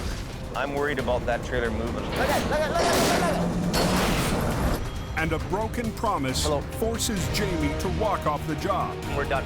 Okay? We're leaving. And face a reality that could drive him off the Coke. You're either going ahead or you're going backwards. A few months ago, the competitor brought in a big wrecker into town that cuts our business in half. So the reason I called you guys all in today is because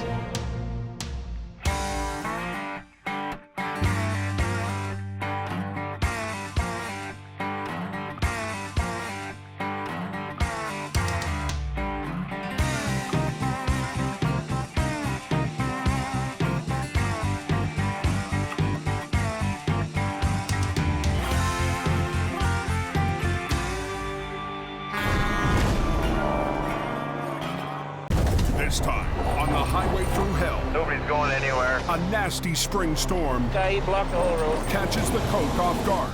We were converting to summer. A mail truck hurtles toward an icy river. I'm worried about that trailer moving. And a broken promise forces Jamie to walk off the job. We're done. Okay? We're leaving. And face a reality that could drive him off the Coke. You're either going ahead or you're going backwards. In the rugged mountains of the Pacific Northwest, there's a highway like no other. The Coca-Cola is an engineering marvel. But when the weather turns bad... Look out! It's like the Bermuda Triangle of truck accidents. Keeping the Coke open takes an army. When the highway shuts down, the world shuts down. And a last line of defense. Davis en route. A heavy rescue team ready to tackle any disaster. Because here, closure is not an option.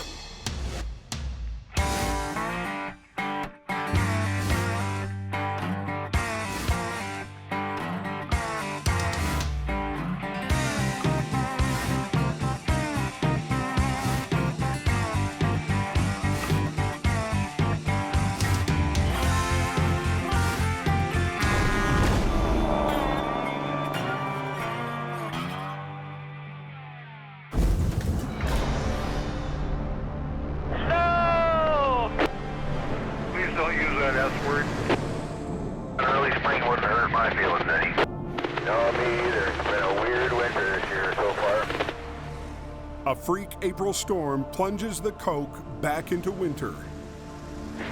That looks nasty. The joys of being a truck driver. Highway crews figured the snow season was over. This comes as a little bit of a surprise. Normally we don't get this kind of a snowfall at this time of year. Right now we've got 2 plow trucks and 2 tow plows working. We don't have all our equipment up and running because we were converting to summer. It's not long before a jackknife shuts down the northbound lane. No, nothing's getting through. This guy, he blocked the whole road for me. And road crews have their hands full. Shouldn't be too long. We're just waiting for the tow truck.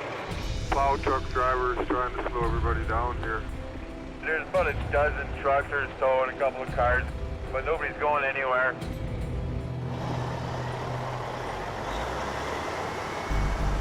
Up on the Smasher, Jamie's rival Al Quiring is busy clearing a spin out.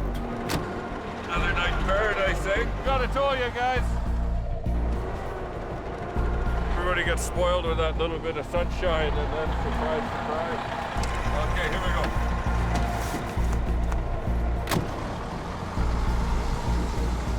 Tonight, Al came prepared. Down at the Jackknife, he sent a second truck and driver to get the road open. See that cable go tight? Okay. You lift the truck off and just stay with me. You stay right behind me. Don't go to one side or the other. Okay? It's Jamie Davis' competition that's doing all the work up there today. Not quite. At the bottom of the Coke, Scott is trying to play catch-up in the vintage General. Did I mention this truck sucks? There's no room for me to get in here and work. Hey! Well, let's go see if we can't make $1 or $2, eh? Wiring was there and he was towing them out. I told everybody and they can send them back to Hope. Al, the one-man band. Since there's nothing left, old Al got her. There's no trucks left. There's a couple of cars. Not wanting to go home empty-handed, he stops to help a driver in distress. You need a little pull, do you? Probably do, eh? Yeah. I come from Saskatchewan. I'm used to a little bit of snow, but this is, more than I anticipated, and I'm not properly prepared. So this is what happens on the Coquihalla. Maybe charge them $100. We'll see. Kind of sucks charging anybody, but if you don't charge somebody, nobody pays the bills, right? Oh, look at that. Conveniently located tow hook. Okay, stick her in neutral and follow along. It may be overkill, but it gets the job done.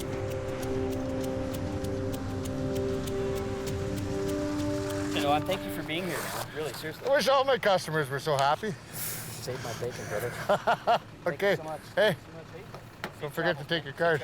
You bet, you too, eh? The one guy not on the hill tonight is Jamie's lead driver, Adam. That's because he's 900 miles away. 2 days ago, he and Jamie drove north to scout out the oil boom town of Fort McMurray. Sammy's barreling down on us. Yeah. Look at him go. Their mission, to save Jamie's company. Recently, a new police rotation policy forced Jamie to split work with a rival company. 2 weeks on, 2 weeks off. Well, I can see the writing on the wall. Now I'm faced with the reality of 50% of our business is gone. I'm not going to wait around till the banker's phoning wanting to come and repo my truck. I got to go put these trucks to work. There's money in the oil fields. Go to the oil fields. Go to Alberta. If you go to Fort Mac and try it, I don't think you'll ever look back. Why wouldn't you try it? What have you got to lose? This is interesting, really interesting to me, you know that? Look at that. That's a pickup truck rolled over. This is like the Wild Wild West here from what I can see. Highway 63 leading to Fort McMurray has one of the highest wreck rates in the country. I can't believe they leave cars in a ditch like this around here. I don't think it's too hard to get business around here. It just seems to be everywhere lying around. You know what? Boom, there it is. It's like the gates of heaven open up for me. It felt right. That town's got my name written all over it. No, this is an industrial mecca, this place. This is where we need to be.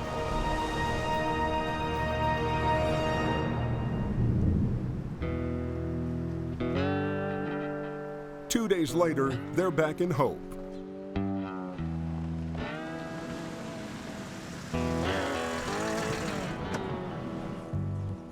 While Jamie was away, his wife Sherry was managing the office.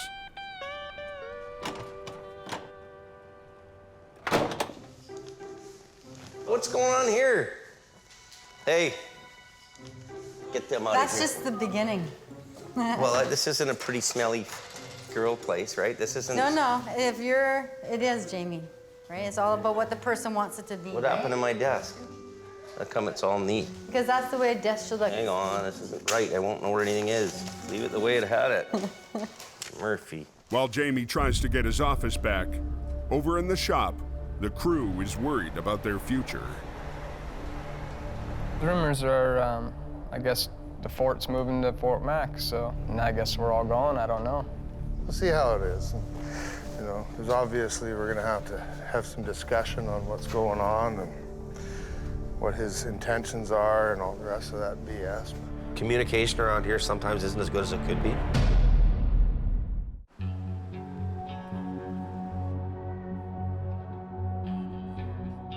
With rumors flying and business on the brink, oh good, he's back. Jamie summons his crew to a meeting. We've had a pretty rough couple of weeks to wrap our heads around losing half our work. So this last weekend, Adam and I went on a little road trip up to Fort McMurray. Lots of revenue, lots of work up there. We're pretty confident that Fort McMurray is going to bring us a lot of business. We're going to set up there. We're going to have a yard there. Adam's going to move up there probably first. Had a meeting with Kevin, and we've asked him to take the rescue out there as well. Ken's going to move in there secondary. Maybe Sammy, you might end up going to Alberta, coming back and forth to your family. So the new guys that just started working here stay in Hope and we go to Fort McMurray? That seems a little weird. You want your best guys to go to Fort Mac, your most experienced guys. This is happening. You guys should all know what's happening. We've got to realize that we can't keep our big expensive gear here to look after the highway if we're only looking after it half the time.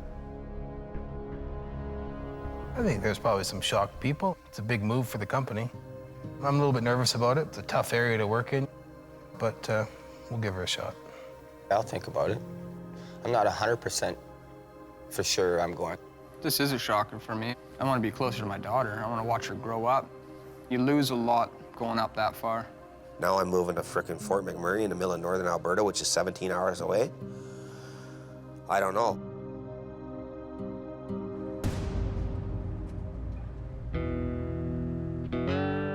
The next morning, a client calls Jamie for a recovery on a back road. To help sell Fort Mac, he's decided to give Ken a taste of heavy wrecking. Little snowflake. Fort McMurray, it's a long way from the ocean and the mountains, and I'm a BC guy, so it's kind of hard for me to make that adjustment.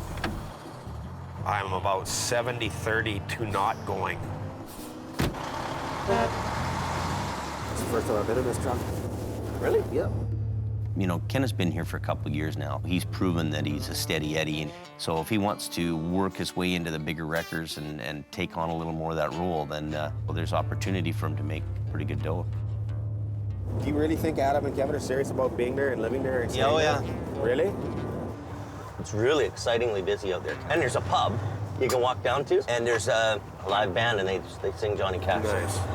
There's just too much going on in my brain, right? The move, everything else. Well, we're all under a lot of stress. I know that, I get that.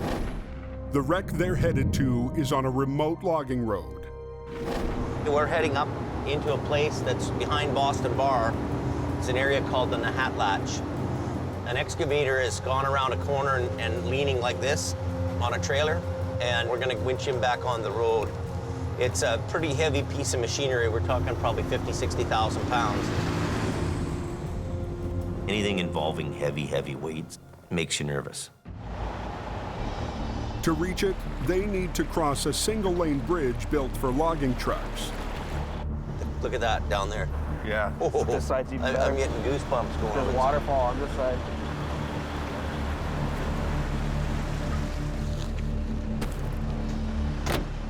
How's it going? I've had better days, bud. The low bed went into a ditch, and now the excavator it was carrying is on the verge of slipping off. Well, those chains are holding that frickin' machine from sliding. That's what it is. The driver wrapped a chain around a tree to keep the excavator from falling off.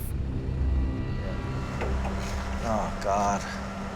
Are you comfortable that that'll stay on there with that chain that's holding them on there? Wow. Or should we put more on? Or? Oh, I don't know. You want to look at it? Yeah. You can see what I tried to do, right? To hold it, which is good. What we'll do is I'll come back in here and we'll put a line off that tree a little bit, maybe around your, big bearing, your middle section, and we'll get the boom out and we'll try to lift the trailer back up on the road. Jamie's plan is to pull from two directions at once. He'll rig a snatch block to a tree to hold onto the excavator. Then he'll use his boom arm to lift the trailer out of the ditch. To put one of these in the rail and around on each side on the trailer. Okay. We're just gonna put this strap around the tree. Where do you want to go with that? Back to the tree?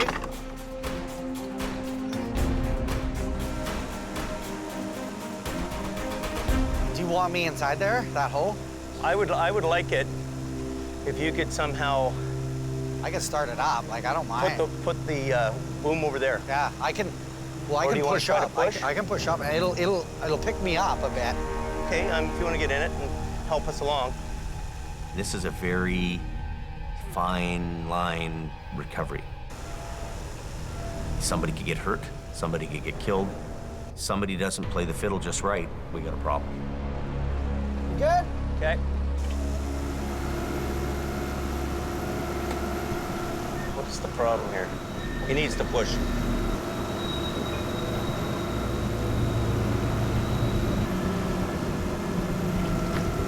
Tell him to keep pushing. They've almost managed to get the flatbed back on the road. But the job isn't done yet. Am I okay here?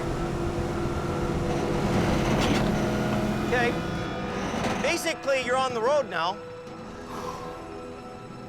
They now must execute a risky maneuver. See if he can pick up now. By using the bucket as a brace, the backhoe has kept itself from slipping off the tilting flat deck. But to get out of the ditch, the bucket needs to let go. If I pick up, Jimmy, am I gonna flip over?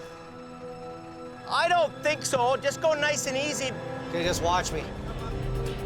You guys want to stand back? Everybody out of there? What's going on here? Hey! Good? Okay. Jamie is trying to keep an excavator from sliding off a flat deck trailer. What's going on here? Get moved. Hey! Can you get the trailer under my tracks more? My bucket keeps sliding down. Gonna carry me right off. The backhoe's boom arm has been bracing the machine, but to complete the job, the arm must be lifted and swung around to the other side of the trailer. I'll run another line off the tree, and we'll go back and forth right to your deck. Jamie and the operator are worried they've painted themselves into a corner. We're going to put a couple extra chains on the back end so that he's safe there. It gives you pins and needles when something that large on a trailer starts to shift on you. You want me to lift up? Okay, give it a bit now.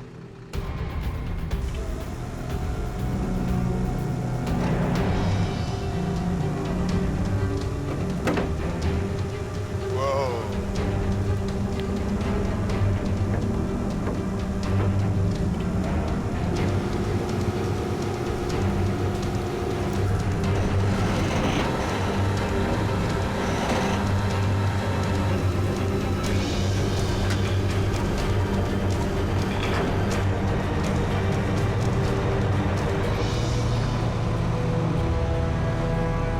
That's working out good. Now we get the weight on the other side.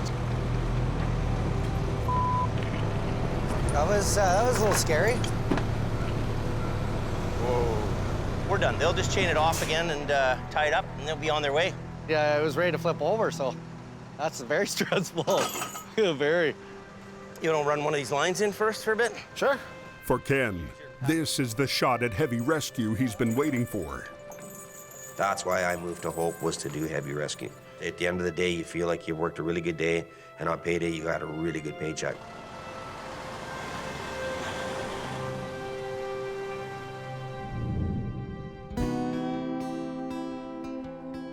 Back at the yard, Jamie's got another surprise up his sleeve, this time for Scott. Come here, you lying, cheating, thieving bastard.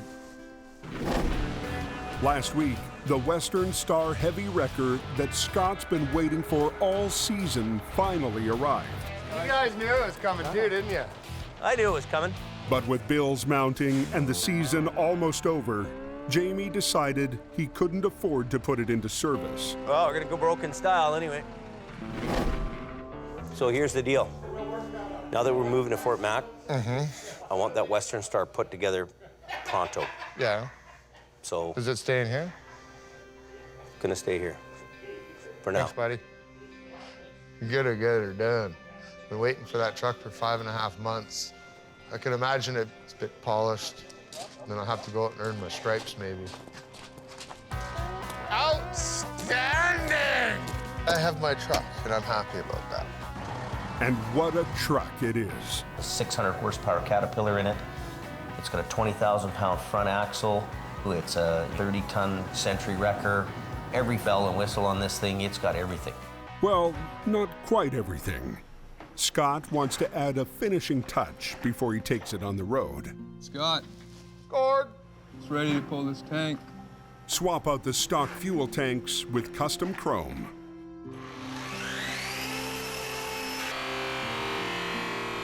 There's a lot of pride in what you have. You drive down the road and you see the odd guy looking over at your truck, kind of giving you the nod that, hey, this is all right. You feel good about what you're doing.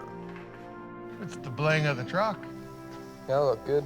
It'll be as nice as I care for it, and I'll care for it like it was my own. Beautiful.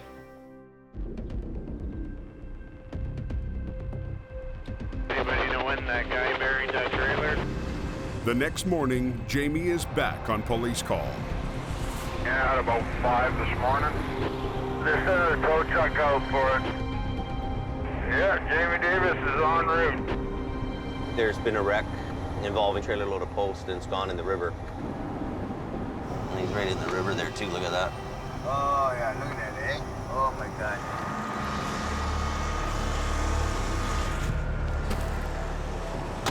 Scott's already on scene in the old General. I think you learned one really big lesson, and that's not to be sleeping when you're supposed to be driving. A semi went off the road and almost landed in the river. The trailer is loaded with thousands of pieces of mail. The problem is where it landed. It's threatening to slide into the water at any moment. Just hold it. Put a line on it and hold it. And the tractor is leaking fuel and fluids. Jamie's been hired to recover just the tractor, not the trailer. Ministry of Environment has called us to lift this truck out of here so it stops leaking. The trailer has to stay until it's dealt with. Tractor has to come out in order to deal with the fuel spills and leaking fluids. That's what we're hired to do. Draining the fuel tanks isn't an option.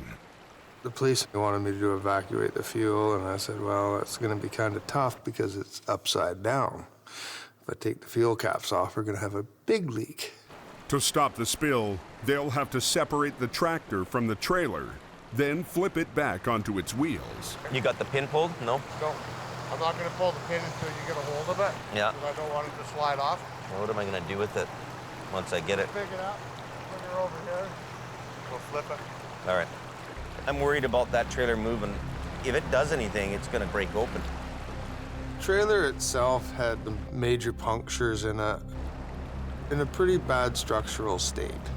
She's sitting good on that rock, and it's got a good rock at the back holding it, and the front of it's touching down on the ground there. Once I start muscling the tractor around, there's a good chance the trailer could go down more. So Scotty just put a line on there to secure it on the back end.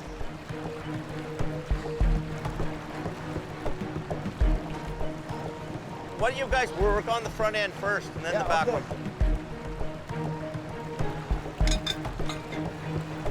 Careful, that'll be slippery. Put it right around the front. So now the next thing's the fifth wheel. Before they can lift the cab, they need to release the kingpin that connects it to the trailer. Oh! You got it? No, I didn't. It's separated like this. Let me just lift it right up. Ready? Hold on there. Whoa, whoa, whoa, whoa, whoa. Come on. There. That thing just gone into itself. Don't move. You can hurt yourself getting down off of a truck and you fall on a rock. Especially us old fat guys, eh, Scott? Yeah. White, tight, and slide her out. I think I'm gonna go left with it a bit. As Jamie starts to lift, someone notices that Scott didn't disconnect the air lines to the trailer's brakes. What about the airlines and that? What about them? You're gonna watch them break in a minute. You wanna climb down there and undo them? I ain't crawling under that thing.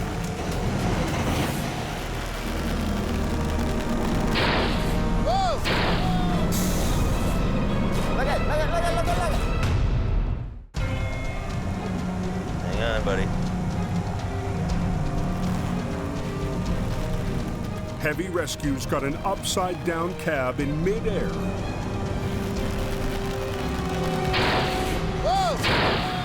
When the airlines break loose. Look it. Watch yourself.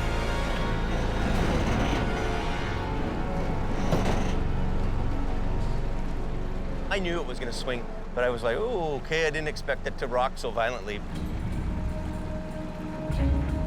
You know what you got to do now is go flip in there, turn around, and go in here. You're gonna flip it? Yeah, we're gonna need a couple straps, buddy. They get it stabilized, but now they need to flip the cab in midair. Something we don't do every day is a midair inversion. We haven't even seen it in 2 years. With the cab suspended from the rotator's boom arm, Scott will pull from underneath to try to flip it. Open it wider. They're gonna pull this truck out, and as they pull it, I'm gonna let it down. Run that out, and he can pull it with one cable. It'll drag out like this, and then I'm gonna draw my boom back in, and see it's already starting. It's spooky. I don't care how long you've been doing it for, it spooks you. If you didn't know what you were doing, a lot could go wrong.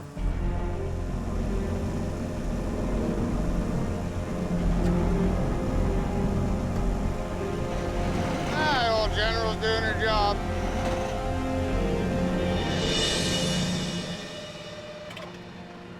I'm just gonna spin my truck around. I'm gonna grab a hold of that truck after we evacuate the fuel tanks. All right, let's go. Before Jamie can even finish this assignment, he gets a call for another wreck. He leaves Scott behind to sort out how to deal with the trailer. On the other end of the coke, a semi has tipped over in the median. Another tow company has called Jamie to help upright the trailer. It's loaded with cardboard. Tractor trailer flips over. The load shifts onto the wall that's on the ground. If you winch that truck up, the wall would stay on the ground. Jamie's worried the fragile sidewall could blow out. Where's the other strap? He's the only one on the coke with the right gear for the job. Airbags. They invented these in Great Britain and brought them over to here in the early 60s. Holy, first start. Each airbag is connected by a hose line to the compressor block. Valves control the airflow to each bag. The trick is making sure the bags lift the load evenly. If you push too much on the trailer in any one area, get down there and get it in.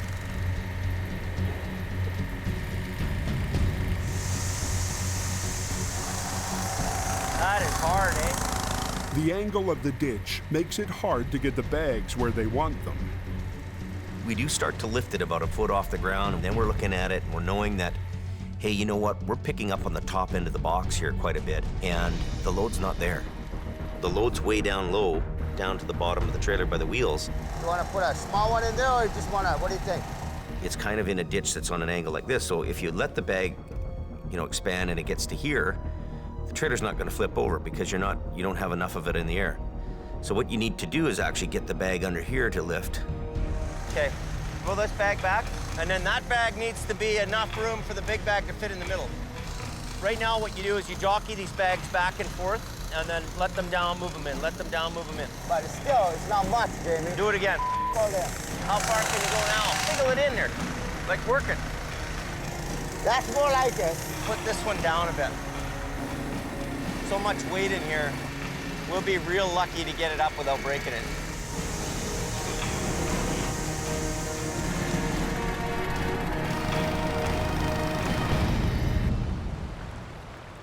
Back at the mail wreck, Jim Lasser arrives to assess salvaging the cargo.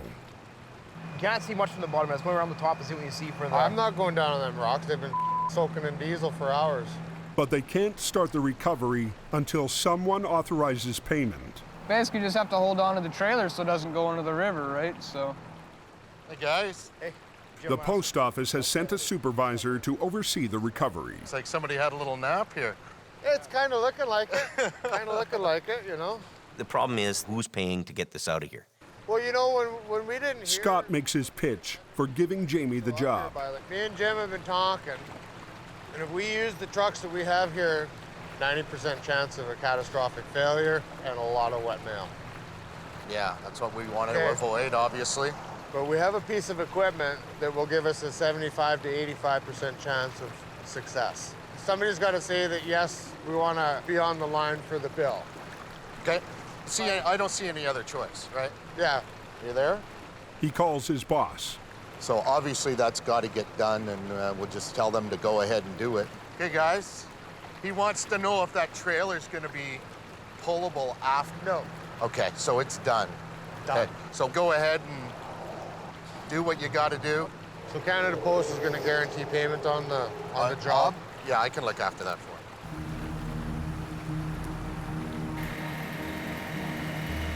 Hello. Hey, James. Scott here. Canada Post is guaranteeing payment on this job.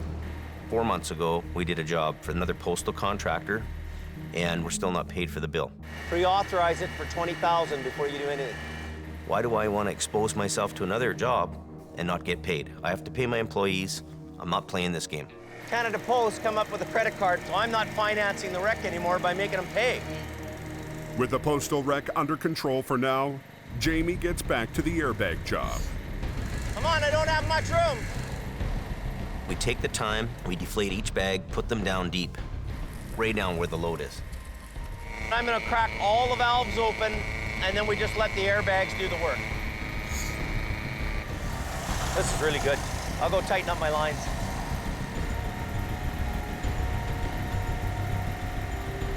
How are those bags looking, Ken? Straight as can be. Okay, good. We got them so low, they'll likely push this thing over without even a record. I know. That's a beautiful thing. We're getting slack. Bags are doing their job.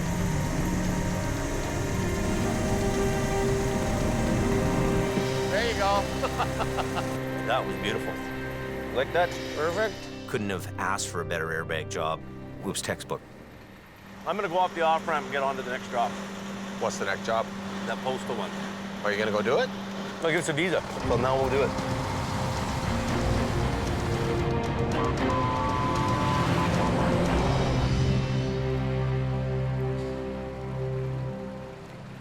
Have these guys got payment ready? They're getting payment all set up right now. It's happening. Hello. But just as they're about to start, Jamie gets a call from the post office. You know, I'm here, I can do the job. If you don't want me to do the job, we'll gladly leave. And you can figure it out on your own. They're having second thoughts.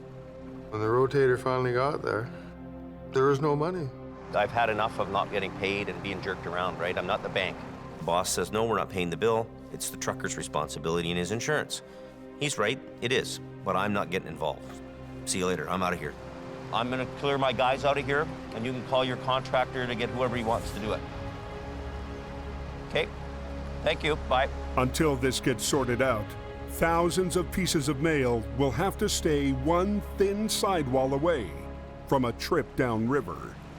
So just tow this truck to the yard and we're done, okay? We're done? We're leaving. So jump in the truck, let's go. Let's get out of here? Yep. This isn't proper business. It's not the proper way to look after things. And, you know, just get it done and we'll pay you some time. Well, that doesn't fly.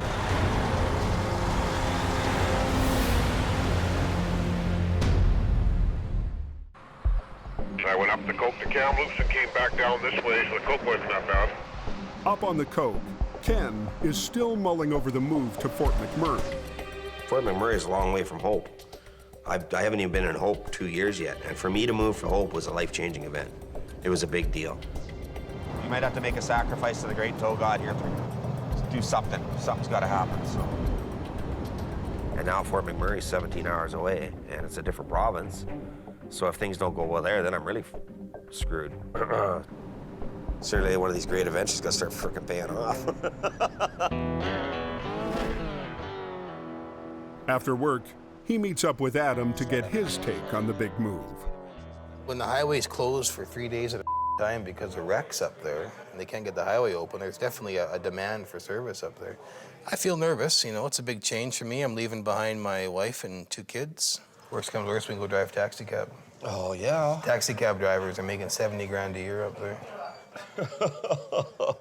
The more work I can do, the better off my family is. That's always my biggest thing, to make sure I can provide a good life for my family. Man, I could put a pink hat on and drive taxi all day. Well, you got a bunch of pink hats at home already. I think we've got the drinking skills to live in Alberta. Oh, I don't know about that, man. Back in the yard, the one guy who doesn't have to worry about the move to Fort Mac takes his new toy out for a spin. We're behind schedule and getting there. But it's finally happening, and we're gonna take her out, scratch a little paint on her maybe a little bit. I got my own truck, and it's got my own tools in it. Nobody else messes with it. I love it.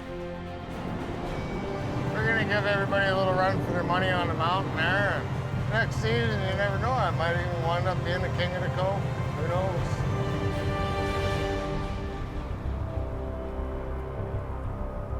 The next morning, the trailer full of mail is right where they left it, clinging to the riverbank. And the post office rep has had a long, sleepless night. We don't want it in the water. We want that trailer staying together. That's a major, major concern for me. Just keep our fingers crossed. That's all I can do, right? The trucking contractor has managed to find a big city towing company to work for a lower price, and willing to drive more than 2 hours to try their hand on the code. This could have been all taken care of yesterday, but we need people to be accountable for their contracts that they own with us, so. This other company, they're reputable, they've been around a long time. They're just putting their nose in something that they don't do regularly, and they're not equipped to do it. The big city crew works as quickly as they can. You want a bar to push on it? But without a rotator, this won't be an easy job. They're tow truck guys, they do towing. They're not recovery people. So it's a recipe for disaster. Scott and Jim observe from a distance. I just went back to look to see what was going on. I went to the other side of the river. We're gonna use this truck to get it back on its wheels, and then I'm gonna hold it up with that truck while we pull it out. Awesome. Gotta keep it off the rocks. Yeah, that's great. The plan is to flip the loaded trailer upright using a single wrecker. If he's gonna do it like that, he should have a low line off of his truck. Yeah, you need to go down low to his truck. Yeah. And then he should be running, the front should be on a high point hook to help stand it up.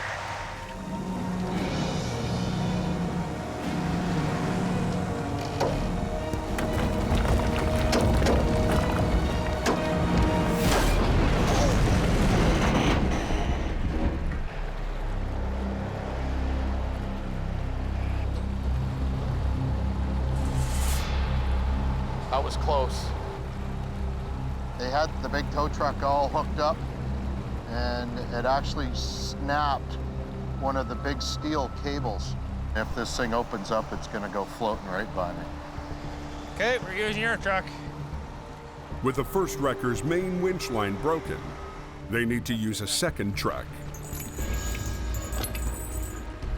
Ready?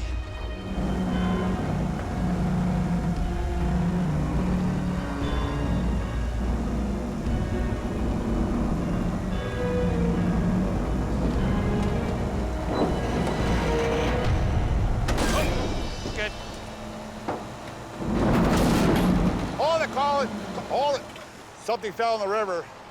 No, it didn't go in the river, it's on the bank. One letter, that was it.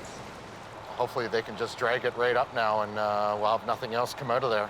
Just worried about how big that hole is on the other side. It's gonna come into you. Yeah, I'll have to go into those holes. They've got it upright, but now they've got no place to put it. They put their trucks into a certain position to do the recovery. They didn't take into account of, oh, now what do we do? The second wrecker lets go so it can reposition. Just digging a hole.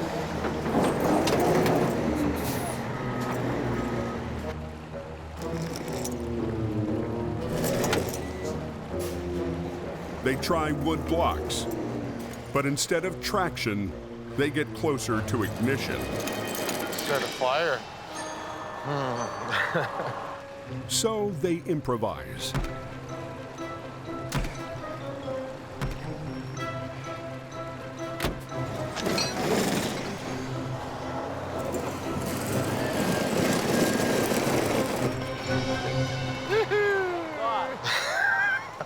I thought the tow was gonna need a tow. Without a rotator to lift it, they re-rig to try to pull the trailer up the rocky bank. They don't have the gear, maybe not the experience even. Doesn't make them bad guys, it's just that they're dabbling in something they don't do every day.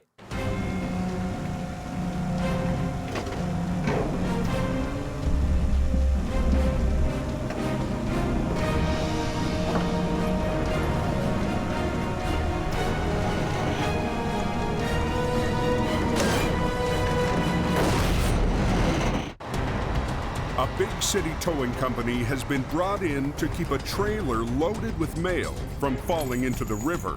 That's good there. They've got it upright. Now they're trying to pull it off a rocky bank without a rotator.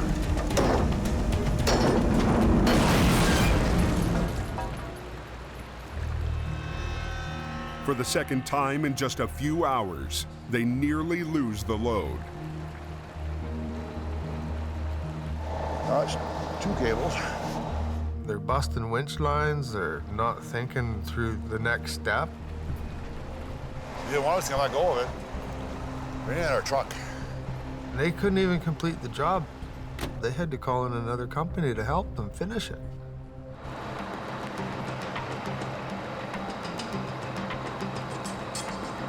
Two hours later, a third wrecker arrives on scene. Hello?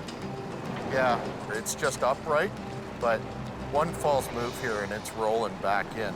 He had it on its wheels, then mine broke. So neither one of us can let go. The third wrecker uses its boom arm to lift the back end of the trailer. Stay away, I can't see you.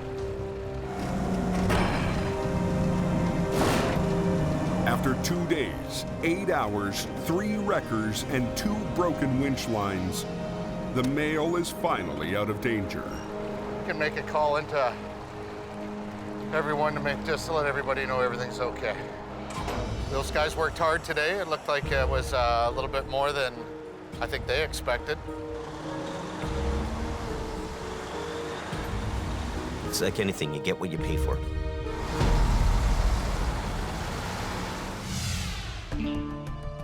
For Jamie, these last few jobs aren't enough to change the big picture.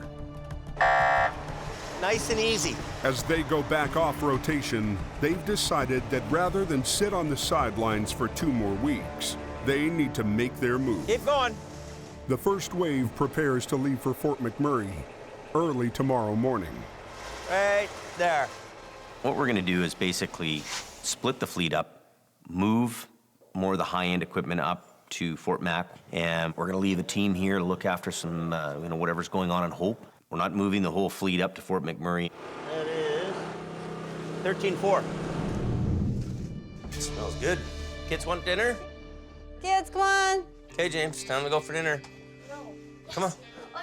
Hey, do you want some salad, James? Jamie's family is still trying to process what the move will mean for them. No, I think it's going to be a great place to do business. It sounds like it's just go crazy. Are you just going to do like 10 days on, 10 days off? What are you going to do? No, he's gonna stay. Usually the standard is like 25 days on. Now it's getting bigger. You told me when you first were gonna leave, it was gonna be 10 days. Well, usually it's like, and then it got up to 2 weeks on, 15, 2 and weeks off. now we're at 20? Usually or 25? it's 2 weeks on, 2 weeks off. But You told me before you're just 10 days, Jim.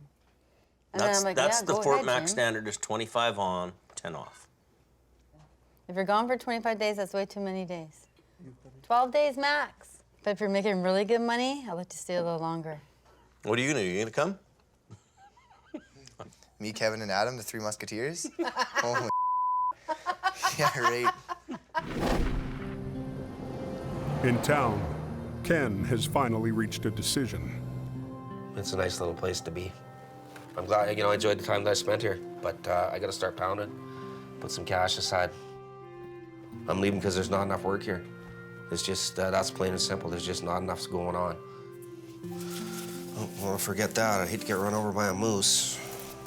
My son lives in Edmonton, so that's probably the defining factor for me in this whole endeavor. I'll only be 5 hours away from him. And if it does go well, and I do make big money, then I'll have something to leave him when I pass on. I'm part of the A-team. It's a win for me.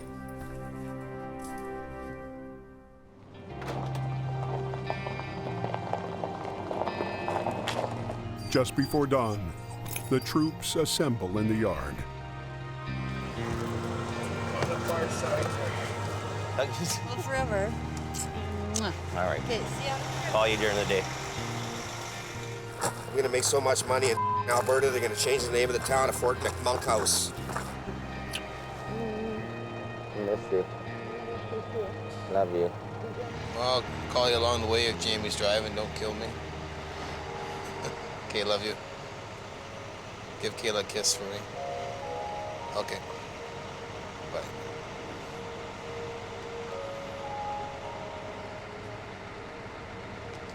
The old lady. Almost feel like crying.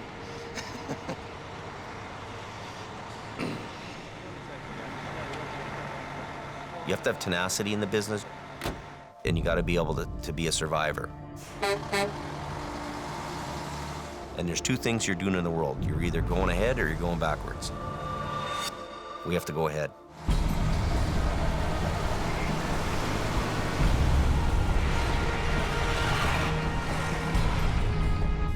I got an accident here just on the other side of this corner, guys. Is Jamie up here?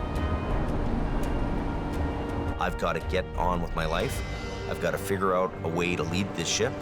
I got to figure out a way to keep it afloat, and I got to stay in business. You know, closer's not an option for me either. Jamie's not even up there.